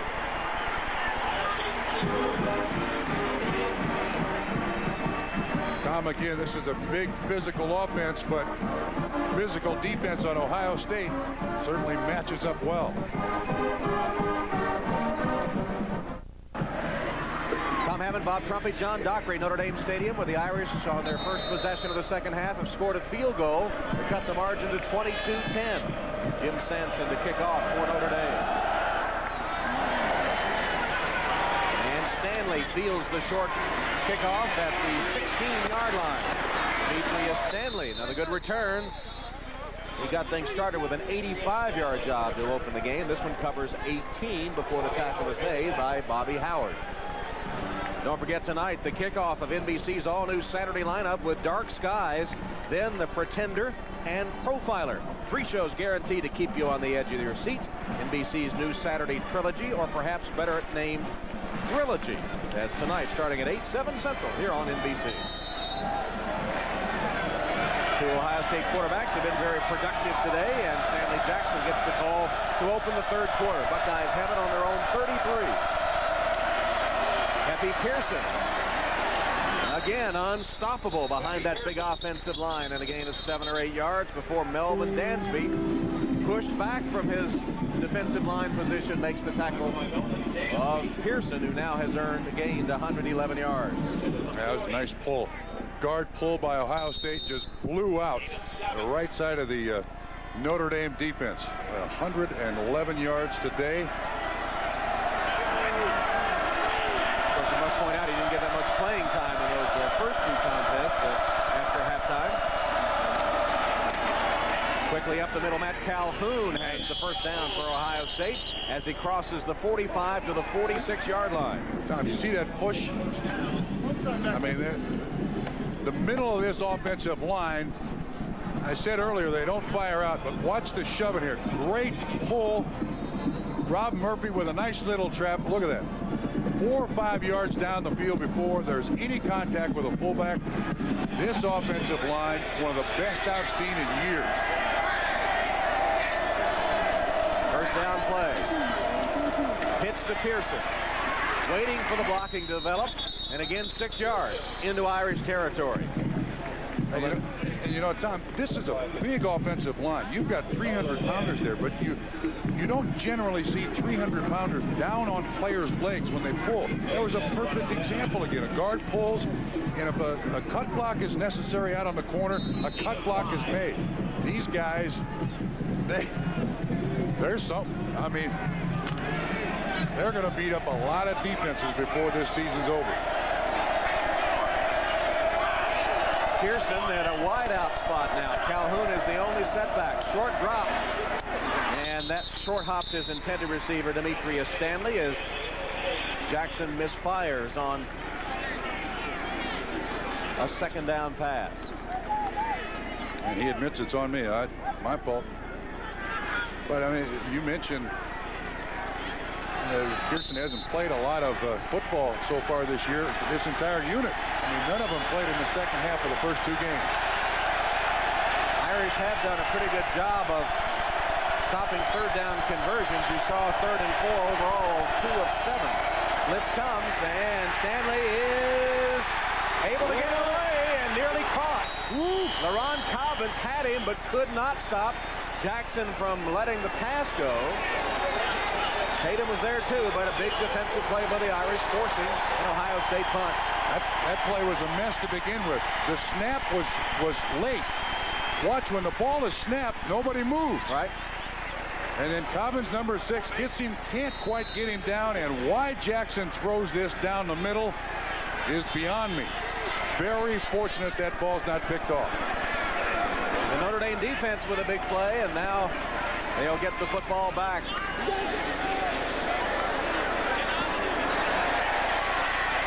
Is it down out of the end zone? Yes, perfect coverage by Ohio State. 47-yard Bartholomew punt down inside the 1-yard line. Antoine Winfield with great coverage to keep the ball out of the end zone. Notre Dame 99 yards away. Stadium, Ohio State with its first trip here in 60 years. Third quarter, 7:45 left. Ohio State leading 22-10. Notre Dame with its second possession of the second half. They scored a field goal the first time they had the ball. Now they take over at their own 1.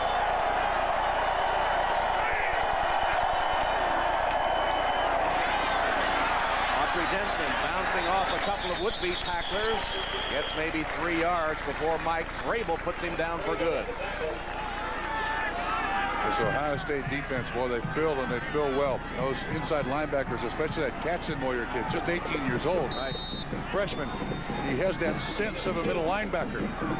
Well, he played a similar defense in high school, Westerville, Ohio, Westerville North, and he said only the different pass coverages has he had to learn. Denson, 11 carries, 28 yards. It's 2nd and 7. Paulus timeout. Looked over the defense to make another call. 2 seconds on the play clock, and he's forced to spend a timeout. Don't want to make a mistake this deep in your own territory.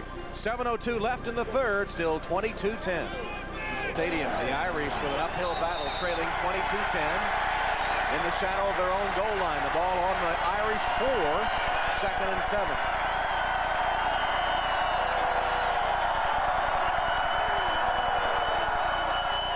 Play action fake. Paulus rifles complete to Johnson, but short of the first down. It'll be 3rd down.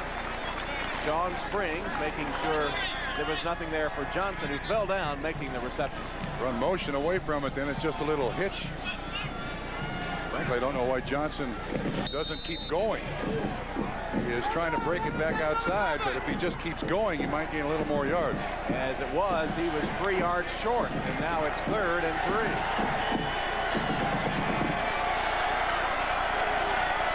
Two-wide receiver formation, Nelson and Mosley. Blitz comes, pitch, and a nice run by Autry Denson will net the Irish a first down to the 15-yard line. Interesting formation. They covered Pete Kraplevich. He's not an eligible receiver here. Here's Kraplevich. He's covered. And they run motion away to try to take a linebacker out of there. And actually, it's pretty good blocking to get it up and through. Edwards, 44, with a good block on the defensive end. Brable. Denson got all he could out of that run. Not much, but enough for a first down. Look at big Pete Kraplevich, 265 pounds. Did you see some other scores? Edwards not been able to get out of his own tracks today, as the Buckeyes have put the hurt on the Norwood, Ohio native, who does have 1 catch for the only Irish touchdown. These 4 guys up front for Ohio State, Garnett, Finkus, Fickle, and Brable, do a great job of allowing their linebackers to flow right at the line of scrimmage to make tackles, because we've seen Belisari, Miller, and Katzenmoyer all day long right there at the line of scrimmage to make the tackle. So now the Irish facing 2 must-pass downs, and Ohio State knows that too. That's what happens when you get nothing on first. Buckeyes showing blitz, but backing out of it. Hollis to the sideline. Johnson couldn't make the catch. Covered by Sean Springs. Those two have been going at it all afternoon. Now 3rd and 10. Springs last year, he covered Derek Mays. Derek Mays had 5 catches for 125 yards. He generally takes the other team's best receiver or biggest receiver. And then Malcolm Johnson at 6'5", 203. Has done an outstanding job. Springs was a high school running back as well as defensive back, and kind of misses touching the ball. Against Pitt, he was over there lobbying the offensive coaches, send me deep. Big 3rd down for the Irish. Showing blitz. And here they come. Hollis down at the 4. Greg Belisari, the linebacker, with the sack. That's what happens when you get nothing on first down. You're faced with a 2nd and 10, a 3rd and 10, and the defense comes after you. And Tom, it looked like when the defense finally deployed and everybody's up here at the line of scrimmage, actually Ron Paulus has no choice. I mean, they're bringing 8 guys there. Belisari is unblocked. Autry Denson, 23, tried to get over to blocking, couldn't. It results in the sack. 3rd sack of the day for the Buckeyes. Smith punts from his own end zone.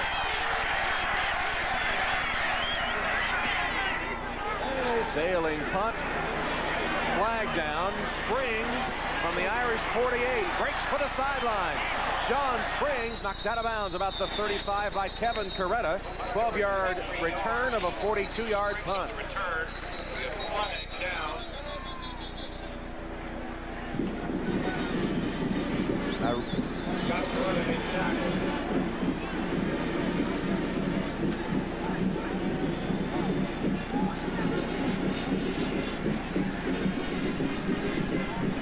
And it will be a legal procedure against Notre Dame. I'm sure the Ohio State will elect to take the football where they have it. Excellent field position again illegal for John formation Cooper. On a kicking team. 5 men in the backfield. Penalty is refused. First down. So once again, a golden opportunity upcoming for the Buckeyes, who already lead 22-10.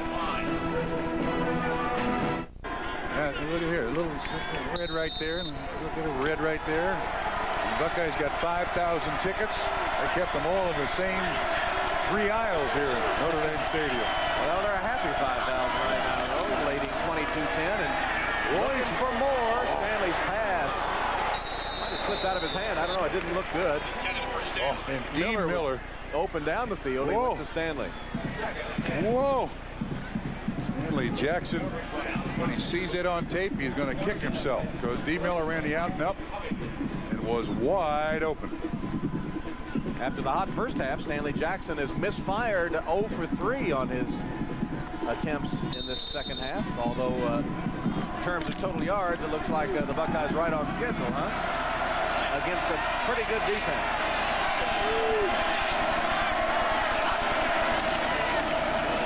Pearson.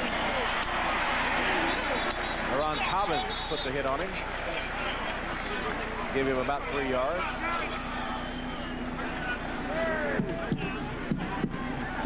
It'll bring up 3rd down. And the Irish defense again made a big 3rd down hold on the previous possession, looking to do it again. Time running out 3rd quarter.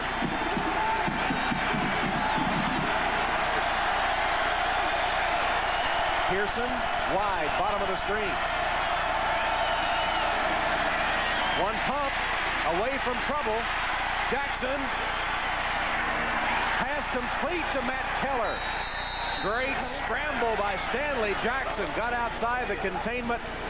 Had his head up to find Matt Keller for 14 yards and a Buckeye 1st down. Now, Tom, this is the difference between the passing game of Ohio State and Notre Dame. When he goes back here and then starts to scramble, you watch these receivers run with him to become receivers, and he's going to find the fullback for a reception. Now, watch the way the play unfolds. He's flushed. Now, watch all the receivers he has available. They're all running with him. He can pick one. He finds the fullback, completion, 1st down. We're not seeing that out of Notre Dame. Ball on the 18. And Pearson with a carry of a couple of yards. So far in the second half, Notre Dame doing a better job on Pepe Pearson after he had shredded him for over 100 yards in the first half. Obviously, Bob Davie making some adjustments at intermission. Yeah, he's trying to figure out just what works best. And Close to 2. they stop Pearson, and then Jackson turns loose. 124 yards. That's just rushing. He's also had several big catches. Pearson. Good defense. Benny Gilbo, the safety, comes up in a hurry for run support after the fullback Calhoun had taken on a linebacker, leaving Gilbo free to come get the ball carrier.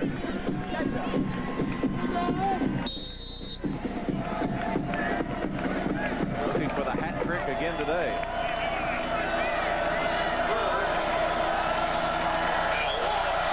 Third and 6 from the Irish 14-yard line.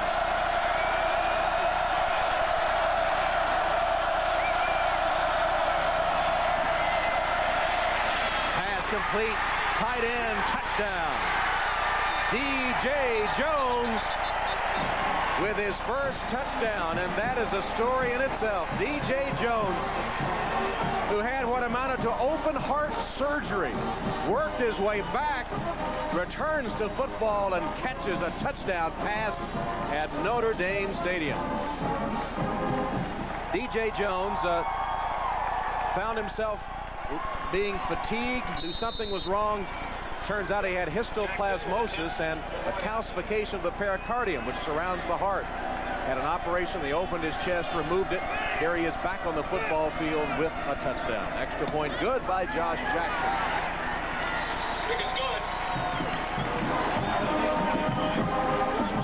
So D.J. Jones, a memorable moment, wears a special shoulder pad to protect that incision.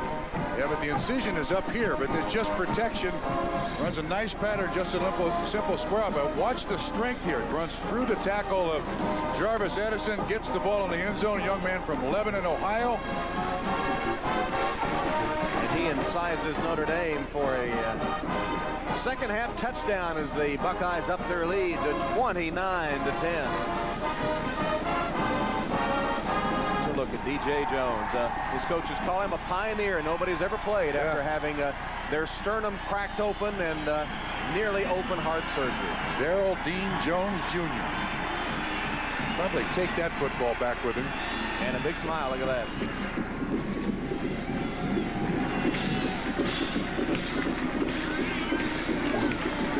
Those numbers are scary. show no signs of letting up. The sun makes an appearance here at Notre Dame Stadium, wearing a Buckeye uniform at the moment.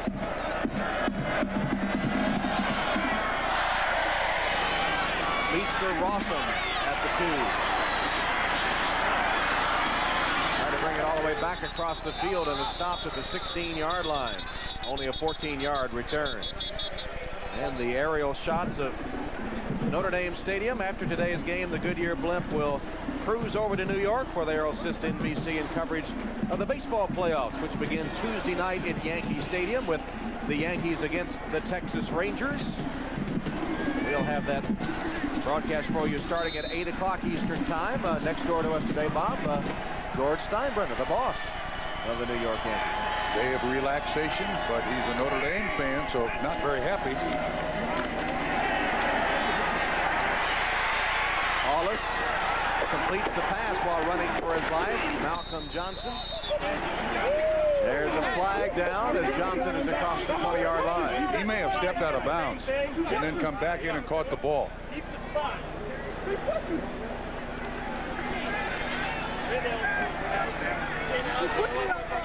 That may be the discussion, Bob. I think you're right. And you could hear on the sideline there saying, keep the spot.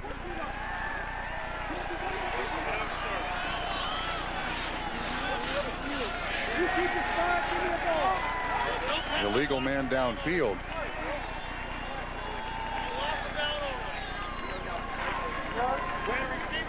Bounds, untouched, came in, was the first to touch the ball. Therefore, we have illegal touching on the offense. The penalty is loss of down only. Second down. Illegal touch after he went out of bounds and came back and was first to touch the ball, Malcolm Johnson. I thought I saw him out of bounds, and in the NFL, the official throws the hat. Right. This official threw the flag, because you can come back in bounds in the NFL and catch the ball. College, you cannot. Good pickup, Bob. It's 2nd and 10 for the Irish.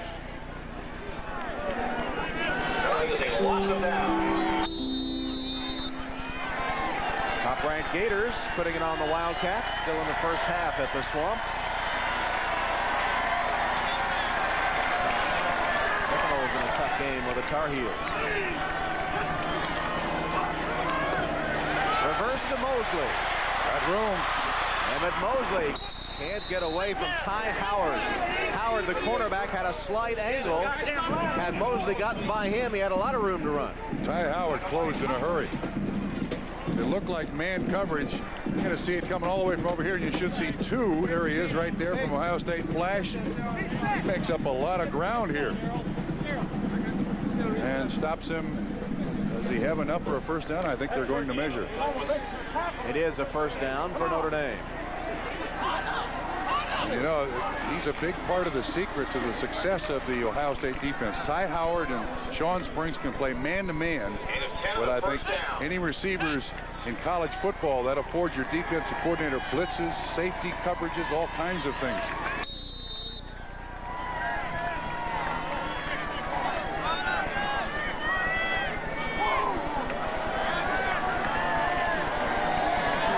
Edwards lined up as a tight end now on the right side, normally the fullback.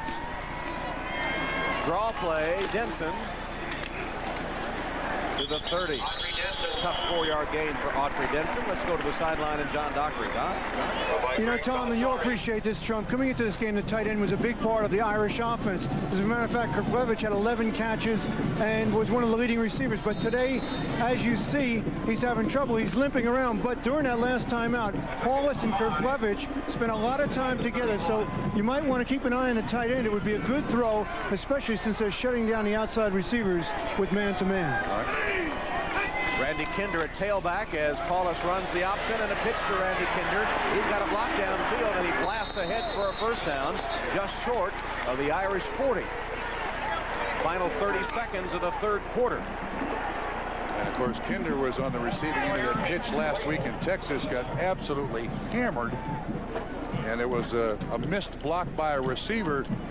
Randy told us, I didn't remember the plane ride back from Austin, Texas to South Bend. but in a sort of perverse way was glad to get that hit, but sort of welcomed him back to football after he missed the first 2 games with a quad injury. Kinder gets the call again and has 5 or 6 yards.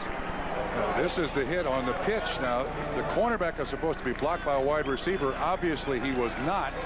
Kinder didn't play again. He is fine. And the third quarter will come to a close. Ohio State continues to dominate Notre Dame at the end of 3. It's 29-10. We'll return to Notre Dame after these messages and a word from your local station. 18-12 overture and the traditional Notre Dame salute to Lou Holtz and the Irish to Tchaikovsky's 18-12 overture. One of the few things that the Macarena hasn't taken over, I guess. Yeah, I think if they do the Macarena here, they may blow this place up, tear it down, start over. Third quarter better for Notre Dame, but staying close won't get it done. They're down 19. Second down play from the Irish 44. Randy Kinder picking his way forward, stopped a yard short of the first down. Well, again, just no place to run. Ohio State defensive line able to just stand up the Notre Dame offensive line. And just a big crowd of bodies there. Be third down and a yard as Fickle and the Buckeye defense get big Orlando Pace back on the field in this short yardage situation. Some of those Notre Dame offensive linemen look up and they'll think that eclipse was 2 days late.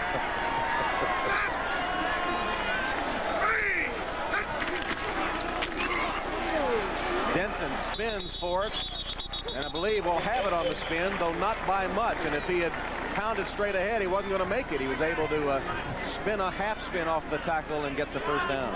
Ryan Miller, number 43, finally makes the tackle, but again, the Ohio State defensive line stands him up good. Orlando Pace gets pancaked. He's used to being the pancaker. There he's the pancake-e. I don't want to play defense anymore, coach. Let me knock them down. Robert Farmer is in at fullback. Jamie Spencer, the backup fullback, has been shaken up, so Farmer, normally a tailback, gets that spot. The option pitch to Denson, and defensed well by Ohio State. Damon Moore and Ryan Miller defensing the option. Denson was lucky to get a couple of yards out of it. Let's go back to that last play. Here's 75. They keep track of his pancakes, but this time Wisney gets him on the ground. Well, he assists on a tackle, though. Orlando knows what color jersey or foot or leg to grab a hold of.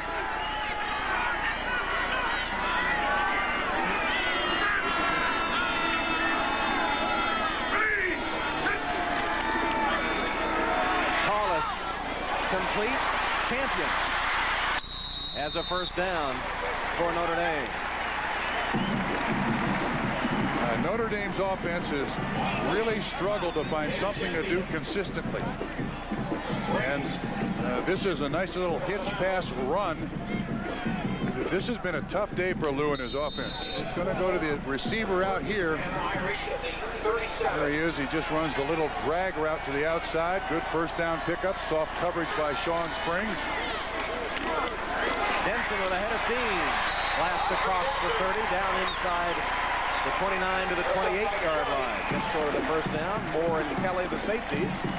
It's going to be second and about 2. Yeah, best thing about this gives that Notre Dame defense a little rest.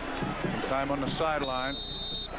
But the Irish need points, and lots of them. Fourth quarter down 19.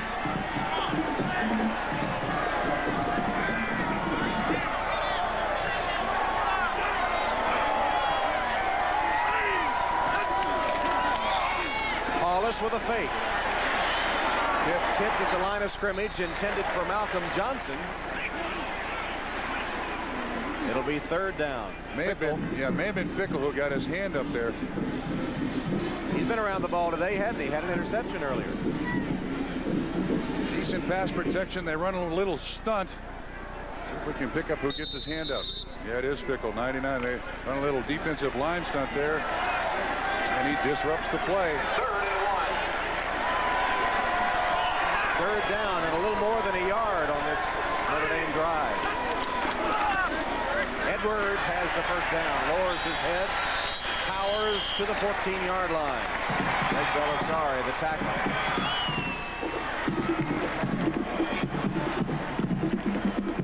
It's going to be rough for Mark Edwards to go back home to Norwood, having lost consecutive years to Ohio State, if the score holds up.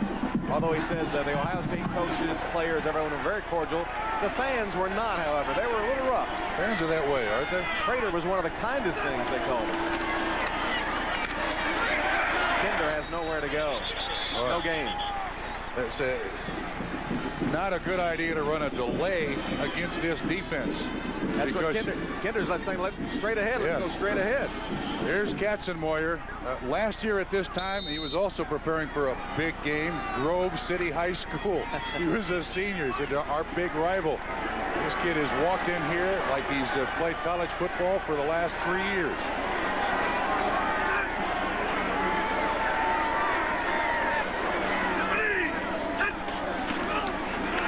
Blitz comes. Paulus reads it, but then the pass over the head of Malcolm Johnson, who was closely guarded by Sean Spurgeon. And Malcolm Johnson was not ready. One of the things about being a wide receiver is you must recognize blitz. And if you're going to recognize blitz, you got to know you're the hot receiver. That is the outlet to the quarterback when he's under extreme duress. Johnson barely looked up. The Notre Dame wide receivers have not had a very sparkling game. Looking for their first third and long conversion. Screen pass. Krklevich, the tight end. Fairly immobile. He's stopped for no gain by Mike Vrabel. Didn't fool anybody either. There were 4 Ohio State defenders out there. Looks like Lou's choice is on 4th down to go for it, too. Sending Rocky Nelson in with the play on 4th down and 11. As we said, time running out, and the Irish in need of a lot of points.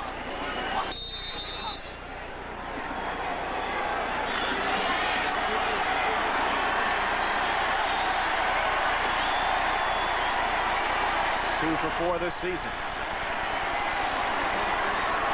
Denson in the slot. Actually, the 3 wide receivers to the bottom of the screen, and Denson holding up his hands. Couldn't hear the change of the play by Paulus. Comes the blitz. Picked up, and the pass caught by Denson across the middle, but short of the first down. Damon Moore wrapped him up and made sure he couldn't reach the marker. Damon Moore has had a big game for Ohio State. Buckeyes take over on downs, leading 29-10. Your blimp shot there of one of the beautiful campuses in America, but when Ron Paulus came to Notre Dame as the ballyhooed quarterback, best in the nation, the next in the long line of Irish greats, he had hopes of a national championship. Been very buoyant throughout his first 3 games of this season. We talked to him yesterday, said the Texas win was the high point of his career, mostly because they were still unbeaten, still hoping for that national championship. Now trailing Ohio State big in the 4th quarter. Dreams of the national championship fading into memory. Pearson to the 23-yard line. That'd be Pearson. Benny Gilbo will get credit for the stop with Corey Minor. And Ohio State now will play a little ball control, protecting a 19-point lead. And can they ever? Their only problem in this situation is they score too quickly. Absolutely. Boy, can they hang on to it for a while with this offensive line. Kind of a counter play to Matt Keller.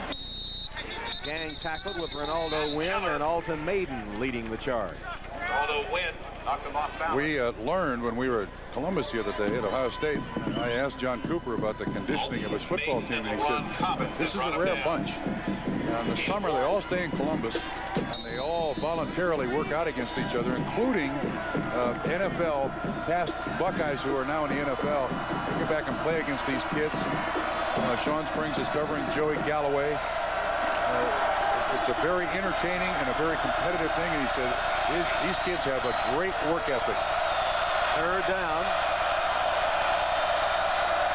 Rossum on a blitz. Pitch to Pearson the other way. Pepe Pearson, blockers in front, makes a cut back to the outside. Finally caught by Rossum. Rossum from behind. Well, it was the fastest man on the Ohio State team, the fastest man on the Notre Dame team. Rossum caught him from behind as Pearson slowed down to let his blockers get a block, but it covers 38 yards. And they run left. Again, pull the guard, nice little fold block, and then the rest of it's Pepe Pearson. Missed tackle there, and then look, he's got two guys out there to escort them. Runs by both of them. 38 yards later, he's brought to the ground, and there is an Irish player on the ground.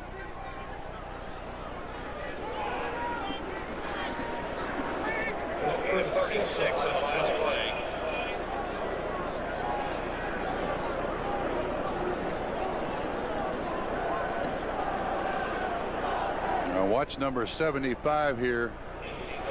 He is on Mel Dansby. Oh, that's a pancake. That might even be a crepe. Coach, he rolled him up too, huh? Yes, he did. He rolled him up, made him thin. The coaches at Ohio State keep track of those pancakes, and interesting to talk to Orlando Pace in person. He's a very quiet, almost gentle sort of guy. Yes.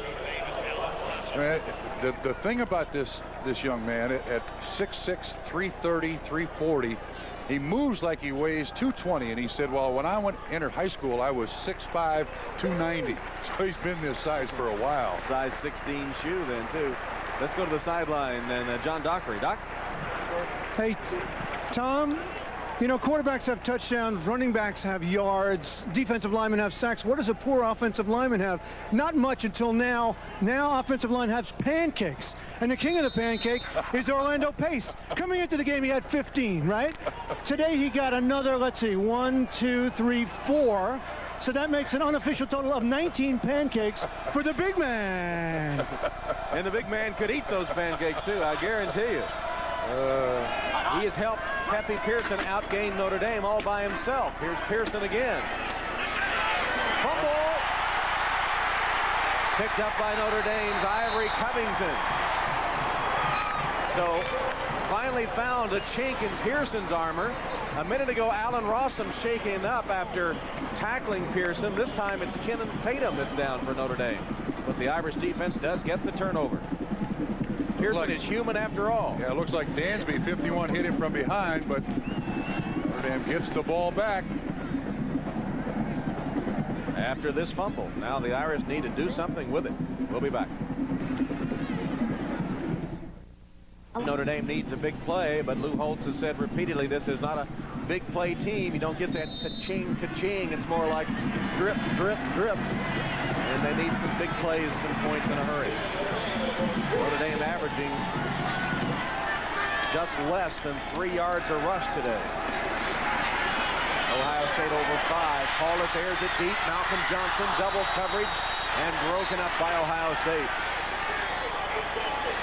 That was close. Sean Springs and Rob Kelly had him sandwiched. Now Ohio State's playing zone. That's why Sean Springs is backing off. Johnson does a good job of getting right up in his face, but Rob Kelly does a great job of breaking that to pass up. Again, thrown well by Ron Paulus. Paulus is 12 of 25 for 112 yards today. 1 touchdown and 1 picked off.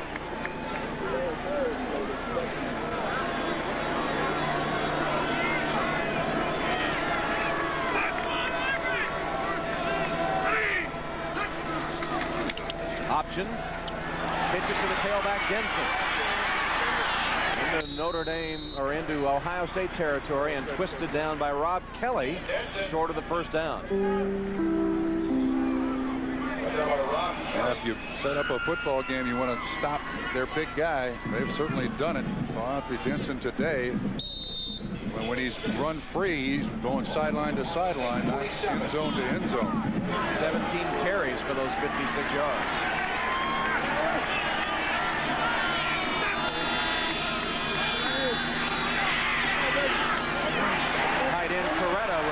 Reception and bounces off would-be tacklers, racing for the end zone. Coretta knocked out of bounds at the 5-yard line. 42-yard gain on the pass to Kevin Coretta. Only his second reception of the season. Rob Kelly and Damon Moore bumped him out at the 5. He is the replacement for Kreplevic with the bad ankle. This ball's thrown about 3 yards across the line of scrimmage. Someone misses a tackle here. Who misses him? Yeah, it's Katzenmoyer. He tries to block him down instead of tackling him. That may have worked in high school. Big pickup. 2 tight ends, pitch to Denson. Penetration by Ohio State. And a great play made in the backfield by Mike Vrabel, Sean Springs, and that side of the Ohio State defense. There were 4 Buckeyes there to make the tackle. 7:22 and counting. Denson has nowhere to go.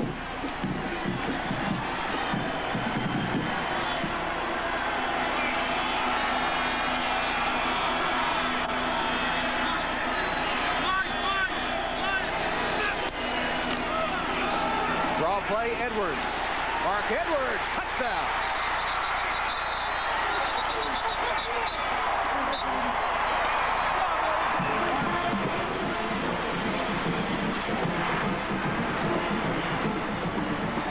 Second touchdown of the day for Norwood, Ohio's Mark Edwards. The first came on a pass.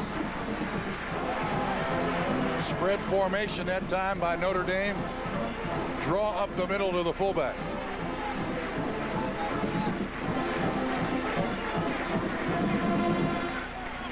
And Notre Dame will go for 1 on the conversion.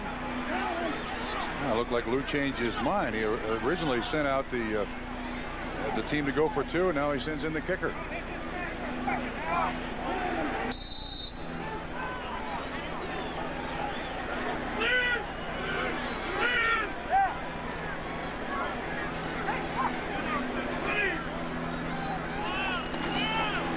Extra point by Sampson is blocked. Now that's a live ball. If Ohio State gets it and takes it in, it's going to be ruled down there. It could have been a potential 2 points for the Buckeyes, but ruled down. Conversion no good. It remains 29-16. Pepe Pearson fumbled. Mark Edwards took it in for the Irish touchdown. So 2 Edwards touchdowns, a result of Ohio State turnovers. But it's 29-16 and time growing short. Conversion. Lou wanted to go for 2 here. I don't know what happened, but settling for 1 with a 2-point conversion, if they make it, then a touchdown, 2-point conversion, a field goal, they take the lead. But as it, I don't know. Could you figure that out? Why the confusion there? Well, some indecision, and the kicking unit got out there a little late. I don't know if that contributed or not. Squib kick picked up by Stanley. Demetrius Stanley. Another good return to the 30-yard line. 25-yard return by Stanley. Well, tomorrow NBC Sports presents more exciting NFL action. Starts the special time, 12 noon Eastern, the NFL on NBC. Then most of you will see Jeff Hostetler, the Silver and Black, attack the Windy City as the Raiders take on the Bears. Some of you will see a battle in the AFC West as Marcus Allen and the undefeated Chiefs take on the Chargers. Others will see the Steelers host the Oilers or the Broncos battle the Bengals. Check your local listings. The NFL on NBC starting at noon Eastern time tomorrow.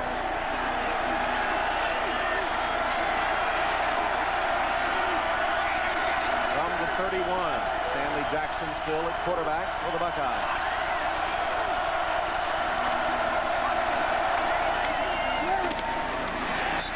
Fullback Matt Calhoun stopped by Kenan Tatum and Ronaldo Wynn. Alton Maiden is there too. The numbers have changed around for the 2 teams, but that 283 in the first half by Ohio State so devastated Notre Dame's defense. They've had a couple of chances here. Ohio State has not played as good in the first half as they have in the second half, but I mean, that's understandable. I mean, they played so well in that first half.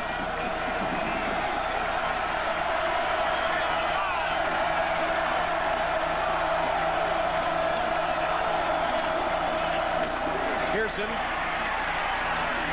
he has the first down. Pepe Pearson. Tackled by LaRon Cobbins. You know, when we talked to the Notre Dame coaches, they said we've got to do anything and everything we can to stop the run.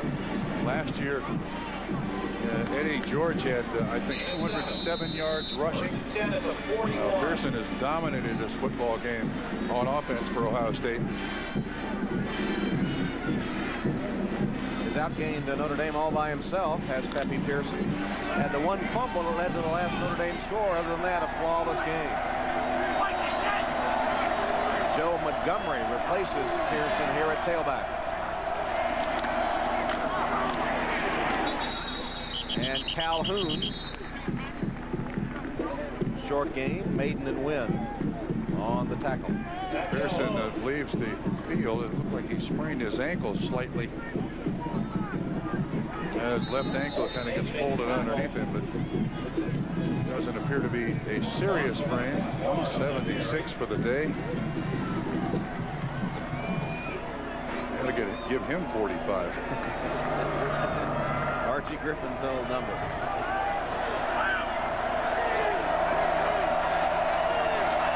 Austin and Wiley, the freshman wideouts, bottom of the screen. Handed off to Joe Montgomery. And the number 2 rusher for the Buckeyes with a short gain, stopped by Burt Berry.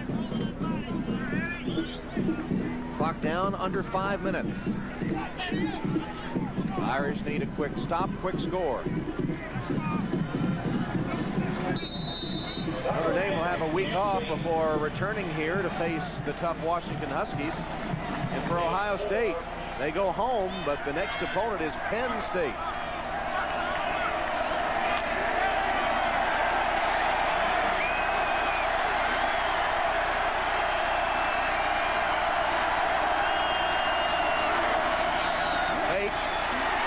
Big play made by Corey Minor to sack Stanley Jackson.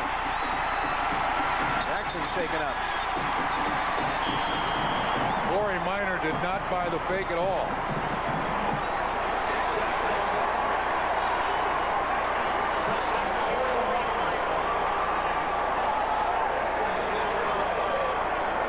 Well, you know, now Irish fans are reminding themselves of all of the blocked punts and kicks that Lou Holtz has produced in his years here. But this is designed to get Stanley Jackson out away from the pursuit, kind of turn him loose. Corey Minor doesn't buy it. What happens? You know, he grabbed him by the neck. I think he landed on the football. He may have just knocked the wind out of him.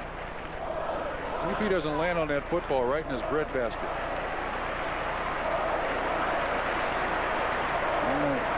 Grabbing his knee a little bit. Can't really tell exactly what's going on there, but and limping a little bit as he leaves the field. Of course, with their 1A and 1B quarterback system, Joe Germain very capable if he has to go in on the next possession. Yeah, well, Notre Dame's already blocked one punt today.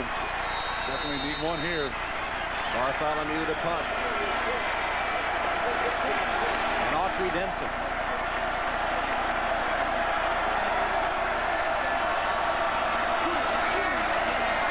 They set up the return. Drives Denson back to the 10-yard line. Denson breaks free, cuts up, and Autry Denson will race all the way. It'll be an 88-yard score. Denson touchdown.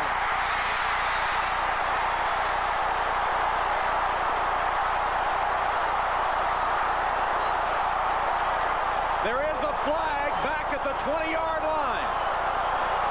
And if this touchdown stands, how big is that two-point conversion that they didn't try for and then missed the extra point? It's coming back.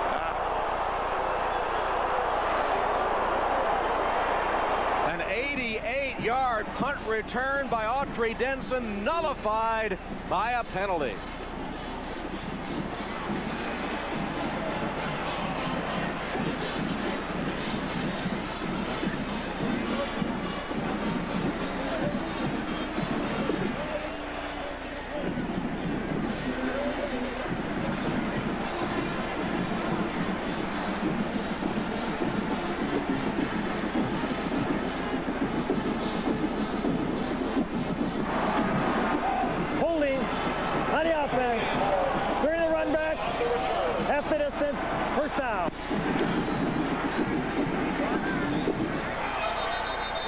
Goodness. This thing almost got interesting. Still 3:35 left.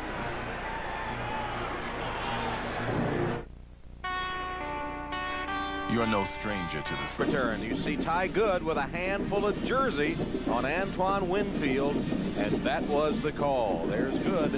His penalty nullified the 88-yard touchdown return by Autry Denson, number 23. And that penalty is a no-brainer.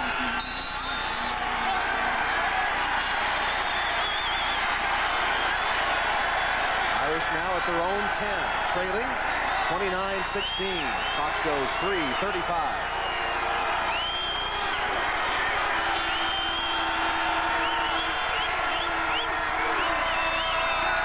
Paulus in trouble. And sacked again by Luke Fickle after he ran into one of his own blockers, and then a flag flies. Fickle's in the middle of it with Paulus. Unsportsmanlike against Ohio State. They were trying to run the screen to Autry Denson out in the flat. That's why Paulus sets up so early. Denson's on the ground. Fickle grabs a hold of his legs. Stay out of his face. No. Stay out of his face. 99. 99.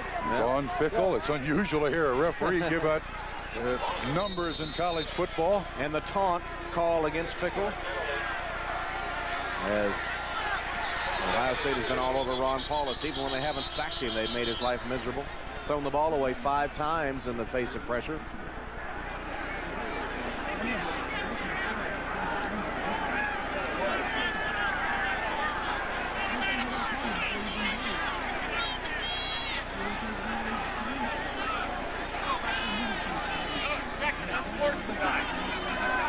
Down. It was a dead ball foul.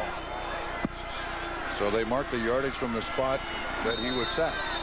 And it is 2nd and about 2, 1.5.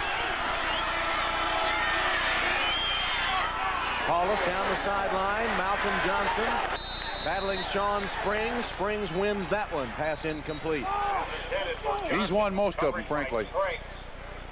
He's done an excellent job. Bump and run. Gets right up in Johnson's face. And when he starts looking back, runs with him, turns his head around. That's an excellent job. Had the inside position. Nothing Johnson could do except try to keep Springs from catching the football. Remember, this is a 3rd down play. Draw play. Handoff to Denson. He'll net the 1st down and will momentarily stop the clock. Greg Belisari with the hit for Ohio State. Notre Dame ready to go to its 2-minute offense.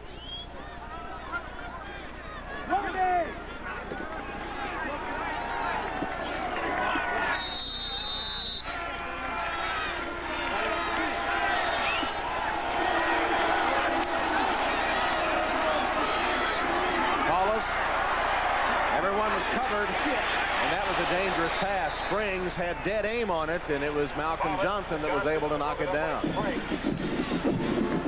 When Paulus was ready to throw, Johnson had not finished his pattern, unfortunately. You see the double coverage there. A little holding going on down the field. Only slows the pattern up, but Johnson does break up. Pretty good chance at an interception, incomplete pass. Paulus has hit 14 of 29, 154 yards, a touchdown, and an interception. 4 wides. Farmer is the only setback. Option pitch to Farmer. Got a block on the corner, but cuts back into the pursuit and is only to the 30-yard line, where Ryan Miller gets him down.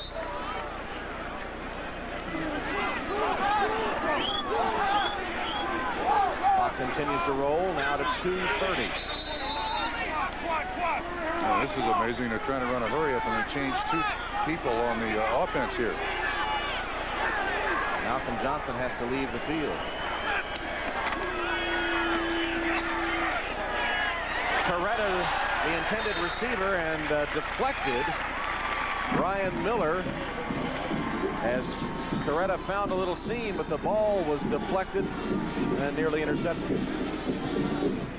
It's going to be 4th down.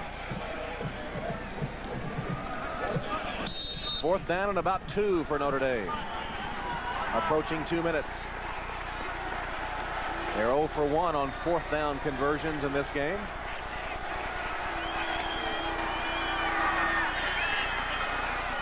Paulus, Kriplevich dropped it, intercepted, picked off by Rob Kelly. Kelly down the sideline with Paulus to beat, and Ron Paulus makes the touchdown saving tackle and then is thrown down. This can't happen. John Cooper's in there trying to separate everybody.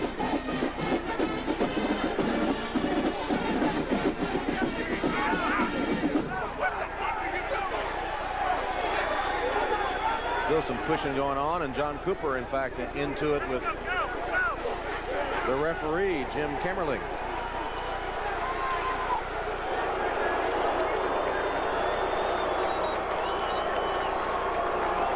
Paulus was the only man left to prevent Kelly from scoring after the interception, and he made the tackle, and then the fight broke out. I tried to go to his favorite receiver, Kriplevich, even with the bad ankle. Pete's not practiced all week long. He doesn't catch it cleanly. Bounces off. Kelly with the interception, and then did not see live what happened. Let's see. Paulus with the tackle. What else? I don't know what else happens, but John Cooper's right down there to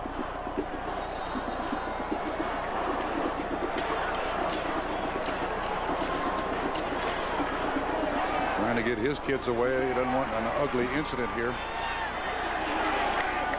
So the Buckeyes now with a chance to put it away for good. 16-yard line. Backup tailback Joe Montgomery with the carry. Tackled by Mel Dansby. Well, let's take a look at our Chevrolet players of the game for the Ohio State Buckeyes. Pepe Pearson, huge day rushing the football. And Mark Edwards, the Ohio native, who scored Notre Dame's 2 touchdowns. In recognition of their efforts, Chevrolet will contribute $2,000 to the National Association of Student Financial Aid Administrators for disbursement to deserving college students so that they may continue their education. Chevrolet and the NCAA, proud partners for more than a quarter of a century. I'm convinced. How about you? 165 yards, and Ohio State answering the questions. How good are they? They are real good, offensively and defensively. And now return home to face the tough Nittany Lions of Penn State. So the Buckeyes will remain alive in the hunt for the national championship. Another big hurdle next week, Penn State, and then the likes of Wisconsin and arch rival Michigan awaiting as well. But the 2 biggest games of the season today and next week, one would think, for John Cooper and the Buckeyes. He found out a lot about his football team. On the road, 2 young quarterbacks. They went to what they do best. That's run, control the line of scrimmage. Excellent job by their defense. Montgomery, he'll bring up 4th down. Tough loss for Lou Holtz. We said at the beginning of the telecast, he told us that he was tired of everybody asking him about Ohio State. Tired of hearing about it. He said his team would be ready to play. First half domination by the Buckeyes, leading to their victory today. Final seconds, 15 seconds left. The Buckeyes will not have to run another play. And a convincing victory for Ohio State, though one wonders if Denson's punt return had stood up, what the final 3 minutes might have been like. That's it. Ohio State comes to Notre Dame for the first time in 60 years. And the 4th-ranked Buckeyes remain unbeaten. I'm with Coach Cooper now. Trouncing Notre Dame 29-16. John Dockery on the field with John Cooper. Coach, before the game, you had some questions about your team. What answers did you get today? Well, we beat a great football team here today. I'm so proud of our program. From Dr. Gee, or the president of Ohio State University, Andy Geiger, Archie Griffin, our players, our coaches. You don't come to Notre Dame Stadium and beat Notre Dame as bad as we beat them today without having a good football team. A lot of football left to be played, but I'll tell you, there ain't anybody in America happier than John Cooper right now. How good is this football team? Well, we were pretty good today. Turn the ball over. The ball game was not this close, I think, as you know. It's a great victory for us, though, and we just need to keep going. We got Penn State next week. We got Penn State next week, Wisconsin right on down the road. Congratulations, Coach, on a big win. Hey, thank you very much. Huge win for the Buckeyes of Ohio State. They came to Notre Dame for the first time in 60 years after outscoring Rice and Pitt 144-7. The question was, how good are they? An early answer to that question came on the opening kickoff as Demetrius Stanley raced 85 yards. Then Orlando Pace and the offensive line of the Buckeyes took over. Their defense throttled Notre Dame. And the answer was they are very good. A convincing 29-16 winner over Notre Dame in South Bend and still alive in the chase for the national championship. Tomorrow, NBC Sports presents more exciting NFL action at the special time of 12 noon Eastern with the NFL on NBC.